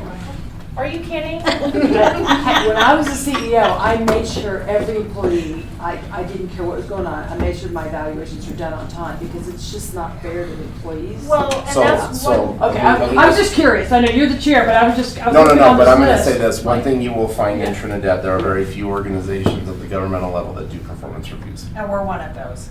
I asked, that was another drill down. I asked for what is the performance tool that is employed for staff? And they all looked at each other and said, we don't have that. And I said, come again? So you have or have not? We have not, I don't have a tool that's on my list that's being worked on. I don't have an evaluation tool to evaluate my staff. I've never been evaluated as an ED, but I will also say that the previous board had zero interest in, they were not interested in evaluating. Well- But they also didn't think that there was a reason to evaluate your staff. I think they're always, here's the thing, so my actual background, and Astrid knows this, is in organizational restructure and leadership. And performance evaluations, as you're bringing to be, is a huge component of what staff, they need to know where they're landing. I think the good thing is we mitigate a lot of the concerns around supervisors being the only part of the performance review, because what they're doing here is data-driven. You know, how quickly is maintenance turning around projects? Those timelines, those dates, that's data that you can base that performance review on. So that performance reviews are actually based on that performance rather than just somebody's assessment of what they think somebody's performing. Because what I often get around this place is, well, I don't get this rating because my supervisor doesn't like me, but that one gets it because they love her. So we base those performance reviews around data, and I know human resource is a big issue for you all as well. And we've, And Michael and I prior have to me even talked. thinking about being on this board, Melissa and I have powwowed around potentially looking at onboarding contractual HR services. We do that at DHS. I did that once and it was just, got a little expensive. And then once I learned, I'm like, okay, and once I scrubbed the tools and everything, then Sure. but that is an option too. It is an option to have that HR support, and I will say this, we use a company called Paychecks. The nice thing with them is they have different levels of HR packages. So it's more affordable for smaller businesses that don't require, because before you had to buy in and you were paying for the same thing that somebody with 300 employees was getting. They have packages now for people who have less than 5 employees kind of deal. So it's a level of support that you could have when you have those issues. They can develop those performance pieces for you, those evaluations, they can build all of that. It could be something we investigate later down the road. But I've also seen it go sideways. it gets expensive, and if you get the wrong company and you don't have that vested interest, it just doesn't support either, so. And I will say, this is the first agency in 30 years that I have ever, where employees were not evaluated. And I have done government, I've done from municipal to federal. So it was a little off-putting to think, okay, I have staff, we're supposed to be doing all of these things, but I can't evaluate them because I don't have a tool. And I don't. And we are data-driven, but I am also a data-driven person, and we have implemented data-driven reports in the year and a half that I've been here that has never been done prior to. And that is, in all honesty and transparency, that is one of our areas for continued growth and development, is data-driven and developing our staff. So how's an occupancy policy?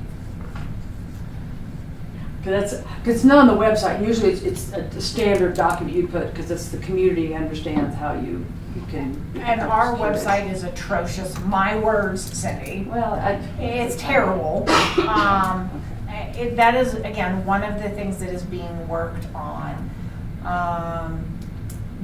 Our admissions and continued occupancy policy, or ACOP, is completely out of date. It is being worked on by NELROD. Our last one was current of 2018. So it is we have made all of our changes, we have submitted, we are in their queue. That is one policy that is not going to take 7 years to get the next one done, 6 years. No, because it's pro forma units, Yeah. Okay. And it becomes part of your performance tool. Right. For your occupancy specialists, your admissions clerks, those types of things. It's being worked on. And we did make some pretty significant changes in the one that's in the queue right now versus what was in 2018. But 2018 was pre-pandemic as well. Right. So it was a different world than we're all living in today. No, Rod, what when you say in the queue? So in the queue means I know what it means, but like ETA, when did they? we don't have an ETA. We don't, I'm gonna say 60 to 90 days. I'm hoping, but we are in the list of many. And they take first come, first serve. And I'm certain the administration will not make dramatic changes to HUD that require all that to be read. I'm sure. I would hope I'm not, sure, but sure it'll all be fine. I'm sure it'll all be fine. But on the outside I love chance the that there is optimism. something drastic, if there's something drastic that requires that we have to implement, then of course we're going to do that. At that point, we don't have a choice. But I'm hoping that we don't have something super, super drastic that requires absolute revamp of policy. Okay. It may be helpful if this board is gonna do work sessions, if there's a way that we could ask you to produce a list of, like, these are my Mach 5 burning issues that need to be fixed. These are the top, here's what's burning, and Atlanta is almost to the ground at this point. And then there are those things that are kind of more long-term that we know we need to address moving forward. If we could get a list of that, because I know, like, the website, I agree. The website, one, because of federal regulations, there's a lot of new things that have to happen with that website that I know you are not in compliance with. Oh, of course We've had we're that not. discussion. We've had that discussion. Because I went through it with DHS and I had to do ours. You will also be shocked to find that in Colorado, as a local control, a lot of our Department of Human Services and rural areas don't have websites. So, Correct. It's just about public documents being public. yeah. Even does the city have a good, never mind, webmaster, never mind. No, I believe they're going through, I've worked with the city off and on, and I think this is like their 4th or 5th revamp of a new website. So I think that's where part of that, I think we just need to look at what can we do for this agency. Even just a simple WordPress, what you got, and just Yeah. upload important documents, and that's what a lot of small ones do, and then they're listed, and then. Or Civic Plus. I'm accustomed to Civic Plus. But our website is ridiculous. It's not updated, it's outdated. It does not have the compliant form access that it's required to have. Right. But part of that development, before I've gotten too crazy to spend a lot of resources, is we don't have a payment portal for tenants. And so I want that as part of that option. So prior to 1/1 of this year, we were still accepting cash at Corazon Square. So at any given time, the person leaving Corazon Square could literally have $10,000 in cash on their person. Did we advertise it? Of course not. But so we have eliminated cash. We have not taken cash in on our side, on the public housing side, in years. So why am I allowing Corazon and risking? But when we were in the old building, which predates me, we had people walking to the bank with as much as $40,000 in cash because we weren't going to let them drive. God knows, we're going to make them walk 2 blocks with 40 grand. Completely not a safe and secure idea. So I have eliminated cash. My preference, go ahead. How do tenants pay when they don't have a bank account? Money order. Money order? They can go get a money order at Safeway or Cashier's At check. cashier's check at the bank. Some of the banks will provide access, especially if they're low income. And I don't know about here, but when I lived on the Western Slope, we had one bank in town that if you were low income, Yeah. you could go get cashier's checks with not having to pay the service fee that everybody else did, those types of things. So there are avenues. Yeah. And so prepaid debit cards? Yeah. They can, which is one thing we'll be moving to. We don't have that technology today. So it is either cash, that eliminated, check, or money order. That's the mechanism. So it's either right now it's check or money order. Having that tenant payment portal will allow them to ACH funds from their account into our account. I would rather be efficient than have to go back 4 times to do something. So that is one thing, and you and I have talked about that before as well. But that's one of the things that I really do want to see as a service. Those tools are pretty turnkey now, so you should be able to, I keep going back to the procurement policy, we need to hit a lick on that so we can implement all your great ideas. And I will tell you, Yeah. the procurement policy that we don't have, in a perfect world, we should have had it, but we should have had a lot of things that we don't, and we'll get there. If I've any procurement question that I have, I reach out to my HUD engineer. He's a rock star as far as I'm concerned. I love Jordan. Go to 2 CFR 200 and just Google it, make sure you're Then I'm A-okay, but I'll shoot an email to Jordan and say, hey, what's an option here? This is what I want to do. Can I do it? Is it legit? And how much trouble am I going to get in? Yeah. And if I'm not going to get in trouble, Go. I'm going. Okay. And I'm going to continue to do that. Oh, yeah, not to stop you from Yeah. making things happen. I do want to be mindful of everyone's time because we are coming close to 4. Yes. So I think definitely if you can get a list of the items that you guys are in need of, and then also I would ask board members if there are specific things that we want to work on during the work session. I think having an example of a procurement manual, I'm more than willing to pull those items, and that we can start looking at those. Are we gonna plan the next work session meeting after the next board meeting that we have, or are we gonna plan that now? I think we should probably plan that now, because I feel like if we wait, we're just gonna come to another board meeting with really not having. So how long would it take to get some of this stuff in place so that we can plan that within like 2 weeks? 2 weeks, legitimately, Christina. So should we do 2 weeks out from today at 3:30?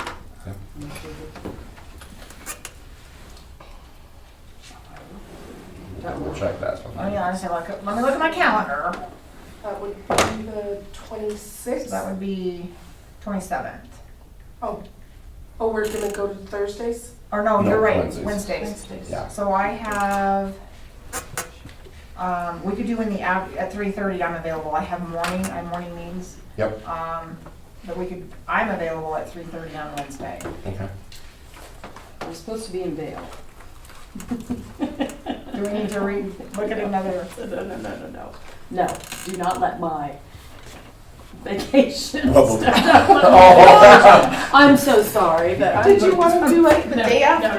No, I'm gonna be, don't worry about it. I may amend it. I was thinking about cutting it short by a day, and this might be the impetus for that. That's okay. No, this is a responsibility. It's okay. 2 hours? Yeah, I think so. I think so. Did you say 3:30, Brenda? 3:30? Yes, 3:30, yeah. 3:30. And you'll do it, invite? Yes, absolutely. I'll send that out tomorrow Perfect. to get on everybody's calendar. So I think also we can move the bylaws to that work session, which is part of that summary of responsibilities. We can look at those. Do we also want to move item D, which is the 5-year plan? For the beginning discussion then, Absolutely. because that's a big one. That's a huge one. Yeah. Yes. Thank you for that, because I was looking for that on the website. Thank you. And in addition to the 5-year plan, we have to submit an annual plan, which is basically our progression of what we're working on against our 5-year plan. So if you have your 5-year, you know what we're working on. If you guys, I would prefer, if you're like, no, Melissa, you're already inundating us with stuff, but I would prefer to give you the annual plan just so that you guys are fully aware that this is what we're working on, this is what we've committed to in this time frame. Do you want So if you want to, Good. I yeah, have to rush. I No, I know. have a chiropractor appointment at 4:15. But We'll just sign your book. I can't miss, You yes. can get Yeah. out of here and we're not gonna hold you back. As it relates to the bylaws, have you already kind of line item, like opened up Word and done any of that from your perspective, just because we're so new to, okay. do you think these are in Word, Cindy? I was gonna ask if we needed to buy you a professional copy of Adobe so you could, like, print to Adobe rather than using a scanner. I've made, not to say that I haven't made notes on what I want to see in Word, yes, I've done that. Yeah. I'm gonna tell you some of these were probably done on a typewriter, Well, that, yeah. but, But I meant at least the bylaws. but that's good, right? Never mind. Right. The handbook was from 85. 84. 84, sorry. Yeah, the Oh, handbook, the yeah. personnel handbook was left over Oh, from yeah. 1984. But I also think that those are types of. I'm not being critical. Yeah. I was just thought, man, maybe we should move these. But I also think with ED, those are internal operational decisions you can make that don't require us to say yes or no to. So Absolutely. get Adobe, get Microsoft Word, whatever you think you need. I know Word much better, so I'm comfortable with it. I mean, I'm not saying I don't know Adobe, I do. I will say in time though, especially like with the tenant agreements and those things, it would be helpful to have Adobe, or even to consider, Thank you, because it's DJ. not You're expensive, but like DocuSign. I would love to go to DocuSign because it becomes so much more efficient to have the tenant just, Well, and you have a digital copy that's recorded, date stamped, timed. Correct. So, I mean, we can always look at those things to make operationally, you know, you have to kind of spend money in some areas to make money in others. And it's a real thing still, so. Yes, absolutely. Okay. Question on that one. That was prior to you joining, correct? So every 5 years, yes. So this one was due prior to me getting here. It was not done by the previous ED. She just decided, How did HUD not flag you? that's part of when they said you're going to be troubled and here's what it looks like. It was all resulting of those types of things. Now, they knew, they showed up in lobby with badges and she refused to let them in. She said, get the F off my land. Okay. And so we were already being watched. She is lucky that she left because she would have been shut down in about 3 years. When I talked with her, they said we had about 3 years and we would have just come down and said, you're done today, bye. And so there's new ideas and new people and moving forward, a lot of things that are here weren't any documents of matter. Things that I know are missing that are required, they are simply gone, not retained. One of the EDs took information by the box load home and it was burned, when her house burned. So there's lots of holes. We will get there. We will get there. So what should we do with this plan then? So your 5-year plan, this is what we're working on. So all of the projects, this is our capital fund plan on what we're going to spend capital funds on for the 5 years between 23 and 27. This is good information for you to have, Astrid, and to retain, because as we talk about capital funds projects, it's what is in that plan. So that is Your plan. That is Kathy's and my plan, yes. That was We my just, question. we just. How reliable that thing is. It took us months because we did not know we didn't have one in place. And then when our funding started running out, Yeah. we were told, so Melissa and I jumped on it, we got our 5-year plan, our funding's rolling again. So yes, we did not know. We didn't know we didn't When have she one. came in 2 years ago and then moved me in a year ago, or 6 months ago, we assumed ours was done. We assumed it was done, and it was a false assumption, and I will take accountability. I didn't know what I didn't know. Yeah. And when HUD basically said, where's your 5-year plan, because what we have is long expired, I'm like, well, when was it due? And they're like, by 3/31/2023, of which I was not here. Yeah. And so Kathy and I tag teamed on this, and we're already starting the list of projects that we need to see, that we need to sunset out of here because they'll be done. And what do we need to And to start working on our new plan, On our because our new plan. funding's set up until that. We've got our funding. We have our funding It's already set. scheduled and it's set. So her and I are working on the new one, which will be helpful Yes. with everybody else's ideas. And what I would say is for the work session, if you can just like highlight in here which ones are going to be sunsetting, Sure. Okay, absolutely. so that way we know, We don't have to continue. yeah, that Yeah. we're done with this, we don't have to worry about it moving forward in the new plan. Asbestos. Asbestos will be done.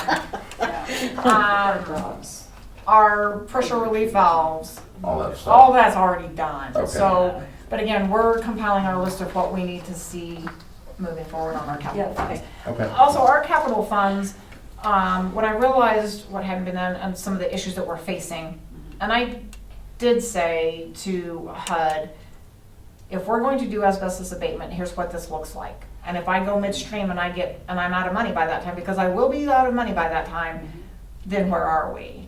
And they have said, you're not going to run out. We will make sure that you get this project done. So Okay. I'm gonna hold them to it, because if they start dinging me because I didn't get it done, I need money to finish the project, and that was the agreement. And I have talked to several HUD, and they're like, you do what you're supposed to do, and we're gonna do what we need to do. So, And I hope that stays that way with the new administration. with the new administration. Have you heard anything through the grapevine? What I've heard through the grapevine / sewer mill, I want to see what comes on what, we've already had our funding frozen once. I know. Which left everybody, not just us, but left everybody scrambling. Yeah. And so I hope that does not continue, and I hope that that is not a repeat, Okay. because it does put people in panic. It is for, Is for, there's a few items I know we have to work on, Yes. which are the resolutions. resolutions. Do we want to table the other items, so just so that we have it on record? We still have a discussion on purchasing tablets rather than providing hard copy board packets, which I would prefer. My question only would be, is the agency in the capacity to afford that component? Yes, And if so, my only recommendation would be if we could look at 3 separate quotes on similar items to see what's the best price for the best deal. Just so that we have record that we've done due diligence to search for what's the best price. yes. Okay. Item 8 is occupancy report. Shall we look at tabling that for the, I would say yes, in Yeah. the essence of time. You're 60% on your HCV, right? That was probably as good as it's gonna get. isn't It's as good as it's going to get. it? It is. As much as I would love to be at 95, but the funding, it does not support that. okay, At all. And right now, we have two programs with closed wait lists. Our public housing is closed because of all the units that we have offline, and HCB because of funding. Corazon Square is the one and only program that is current, active, and open. So that's the down and dirty. But looking at data, I would, in essence of time, I would say, let's table if you guys are okay with okay, that. yep. The secretary's report. Quick down and dirty, you're on record, you are being video recorded, you will be continued to be video recorded when we are in board meetings because it is a requirement. I think personally it's also a best practice, but it is a requirement, so. One of our action items moving forward, Chair, we have a CD set to expire on Friday. Yeah, I saw that. I saw that too, and I was like, because mine just came up, and I went, if you don't call, Yeah, and renew it, goes to What do you want to Bad do? rate. I want to extend. I want to take the Yeah. funds that are currently in here, I want to take the $82,533.97 and put it back into another CD. Will it stay at that 4.95 rate, or what are we looking? It will not. That's what I figured. That's what I was like, That's what, this one, because That's of why the, the banking over there already knew, that's why I asked it. yes, it will not. Yeah. Okay. And it's not an automatic renew. We have to tell them what we want to do. I want the absolute best possible rate, moving forward, and I just want to reinvest in another CD. For how long? My own preference is the 36 month. But that's not my decision, it's you all's decision. We can either go 7, 12, 7 months, Seven's the highest. 12 months. 7 months is gonna be our highest rate. I'm just thinking about the current atmosphere. That's what I'm, yeah. So we can go 7 months, 12 months, 18 months, 36 months. And 36 months is the absolute longest. You make more over the long haul, but if we spike at 7 months, we're going to make more on, because it's a shorter, so we have that higher rate, than if we go over the long term. Do we know what the rate would be at the 7 month? I think it's 3. It's right at, it's a little over 3 is what I was quoted when I called this morning. I literally just renewed mine 2 days ago. It's literally like, because I'm like, yeah. I'll entertain from the board what they think is best. Explain why your preference for 36 months. Because a high confidence level that, you know, it's money we just retain. And To me, it's a confidence level that it's money that we retain, that we're not going to touch, and financially, we're okay. Okay. We're not desperate, like, oh, we've got to hurry up and sell and close and all of these other things. Administratively, with a younger, less experienced staff in housing, which administratively, everybody in this building, with the exception of one, has less than 2 years. Our youngest, our newest employee has been here about 6 months. So we have 2 at 6 months. I've been here 18 months. Kathy's been here about 5 years, but not in the role that she holds. And so it is. no one's drawn down anything, so yeah, there's no real rule. reason. Okay. To me, it's a comfort and security of over time. It's not money that we have to access. If I felt that we had to access it, then I'd say let's go 7 months. We're gonna make a better rate on short term. It's a comfort level thing for me. Less risky. Okay.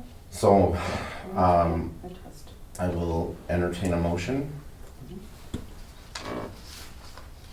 And in that, if you can clearly state what the motion is, whether we're the number of months of term on that renewal.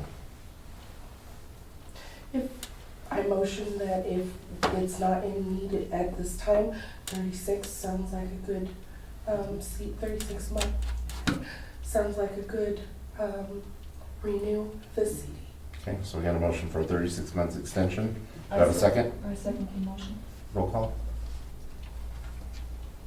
Am I doing wrong? Oh, Yes, please. I ma'am. didn't know. Sorry. Astrid, that's okay, Astrid?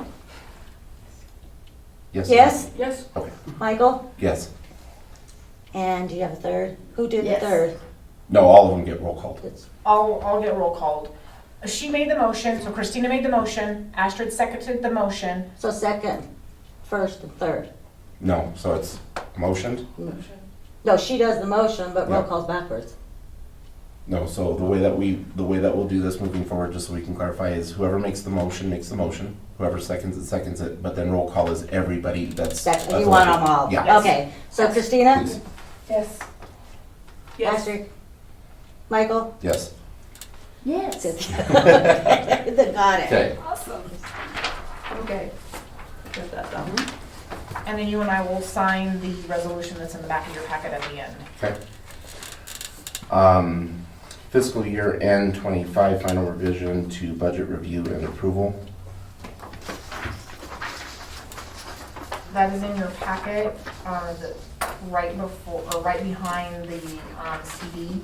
So this is our closeout, fiscal year beginning for 1/2023, to 3/31/2020, or 4/1/2024 to 3/31/2025 is the budget year that we are closing out. This is, all final revisions are in. And so if you look at the budget, you see where we are at year end, so.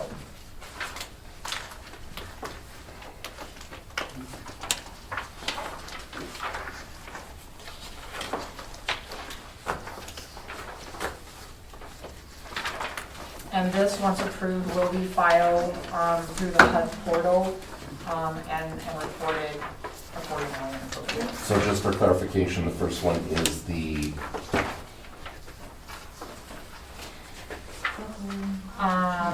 is that the operational? This is, yes, this is your operating budget. Your capital funds is not in here at all, it's not going to be, it's completely separate. Okay, So this is only operations. so just for record on the recording, do you want to give us the rundown on the end of year net cash flow, so that we have it identified? End of year net cash flow is $577,946.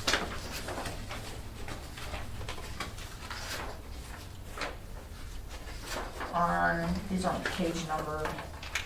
So page 2, your net cash flow.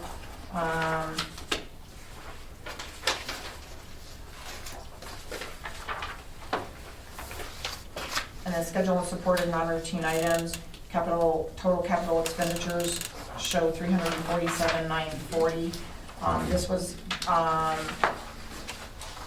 floor, concrete stoop or porch install flooring and floor elevation repairs for some of our units where concrete was settling. Summary of budget justification is based on either 4 or 5 months of actuals.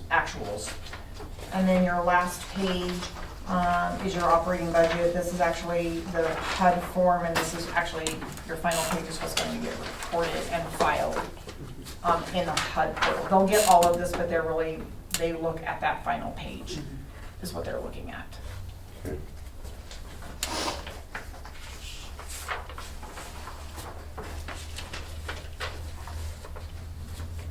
And then the next packet, this is closeout for this year, then the next one is for fiscal year starting April 1 of 2025.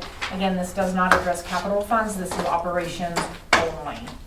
And this is for fiscal year 26 though? Yes, for fiscal year end 3/31/2026. So, I like to look at that in more detail. This has already happened. Yeah. yes, Yeah, there's nothing we can do, so. it is what it is. It is what it is, exactly. I would like, can we do that the next time? Because I would like to look at all the numbers and Yeah. get a feel for the whole thing. I think we can move forward with an approval of the fiscal year end 25. Let's table the fiscal year 26. Is that okay? Is it due? It's due, but work session will still be in this month, so as long as we work on it in the work session and we can make headway, we have to have this filed by 3:30. Yeah, I read it and I thought it looks good to me, and I thought we were on deadline, and yeah. But good. So let's put that on the work schedule as number 1 item. Yeah. Yeah? That's Mach That means 1. we need quorum for sure. We need quorum for sure Yes. Okay. in that work session to review and, Can we approve in the work session? Well, what we'll do is we'll do a work session, but we'll schedule a special meeting right after. right after, For Okay, approval for approval. only, so that way we can do the approval of it. Perfect. and have resolution Yep. at that point. Yep. So we'll have 2 agendas for that date. Yep. Okay. So I need a motion for item B, fiscal year end 2025 final revision to budget review and approval.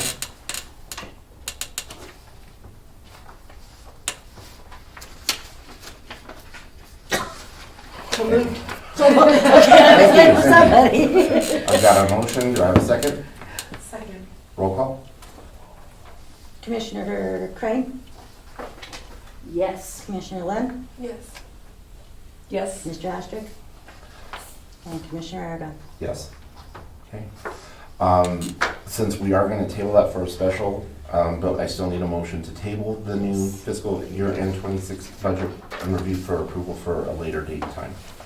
I make the motion. Okay, I've got a motion, do I have a second? Yes. Okay. Roll call? Commissioner Ostrich, Yes. Commissioner Lynn, Yes. Commissioner Aragon, Yes. Commissioner Crane. Yes. Okay.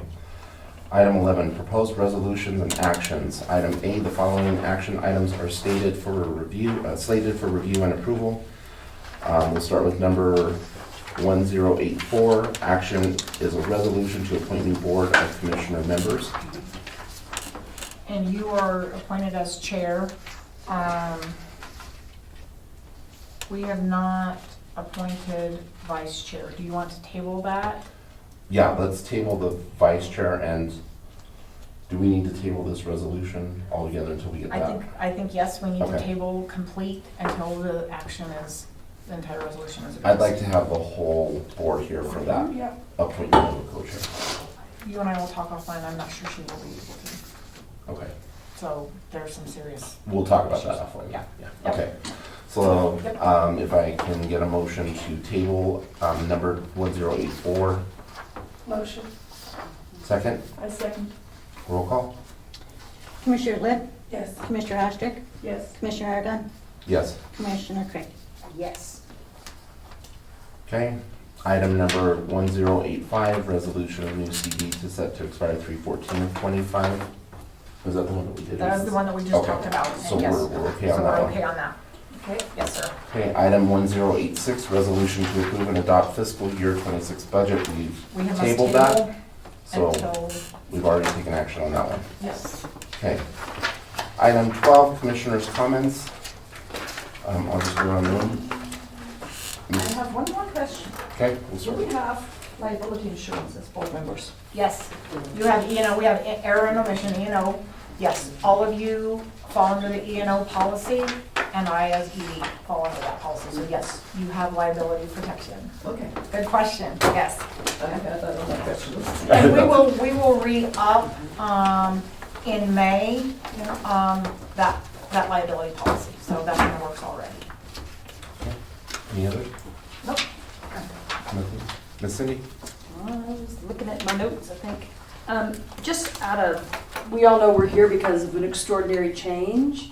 Is it possible within, let me just say, a summary or generalization to understand what finding or circumstance have happened where the last board was recessed, just so that we don't inadvertently do the same thing? Because I don't know what the thing is, but is there an executive session type thing, or do we just, in general, I want to make sure I'm good and compliant. I am not fully abreast of that Yeah. either, Yeah. but I would recommend that we probably need to seek legal counsel on whether that's an Okay. executive session Okay. discussion, I think it is an executive session Okay, discussion. yeah. which I would rather wait and have that discussion. Okay, I don't I know. saw the notice Yeah. and the action, but there was no finding, and I thought, well, Yeah. maybe that was just not, it wasn't attached to it, so I was just curious. Yeah, Not curious, I want to make sure that I know the agree. rules and I'm obeying them. Yes, Yeah, I their agree, that's a expectations. good thing. It's Yes. good for Yeah. And I will say, Okay. we'll put it in executive session, but Okay, I yeah, that's what I have thought. zero concerns Okay. moving forward that there would be a repeat of what happened. Okay, in the good. past. Yeah, So, yeah, it's not to dish, it's just I just want to make sure, Yeah, whatever the regulation was or expectation, I want to make sure I meet it. Okay. anything else? That's it. Okay. It's good meeting. My only, not comment, but question to you would be, would you be willing to meet with me to discuss agenda formatting, yes, please. and so that we can make it a little more efficient for board actual action meetings versus work sessions I and would all love that that. good stuff? Okay. Would love that. Is the board okay with me meeting Yeah. offline with her on that? Okay. Ms. Kathy, anything that you want to comment or add? Okay. Melissa? I'm Okay, good. then. If I can get a motion to adjourn, Motion. I have a motion. Do I have a second? I second. Okay, roll call. Commissioner Lynn, Yes. Commissioner Ostrich, yes. Commissioner Crane. Yes. Am I saying your name correctly? Crane? Crane? Yeah, Okay, yeah. okay, and Commissioner Aragon? Yes. Okay.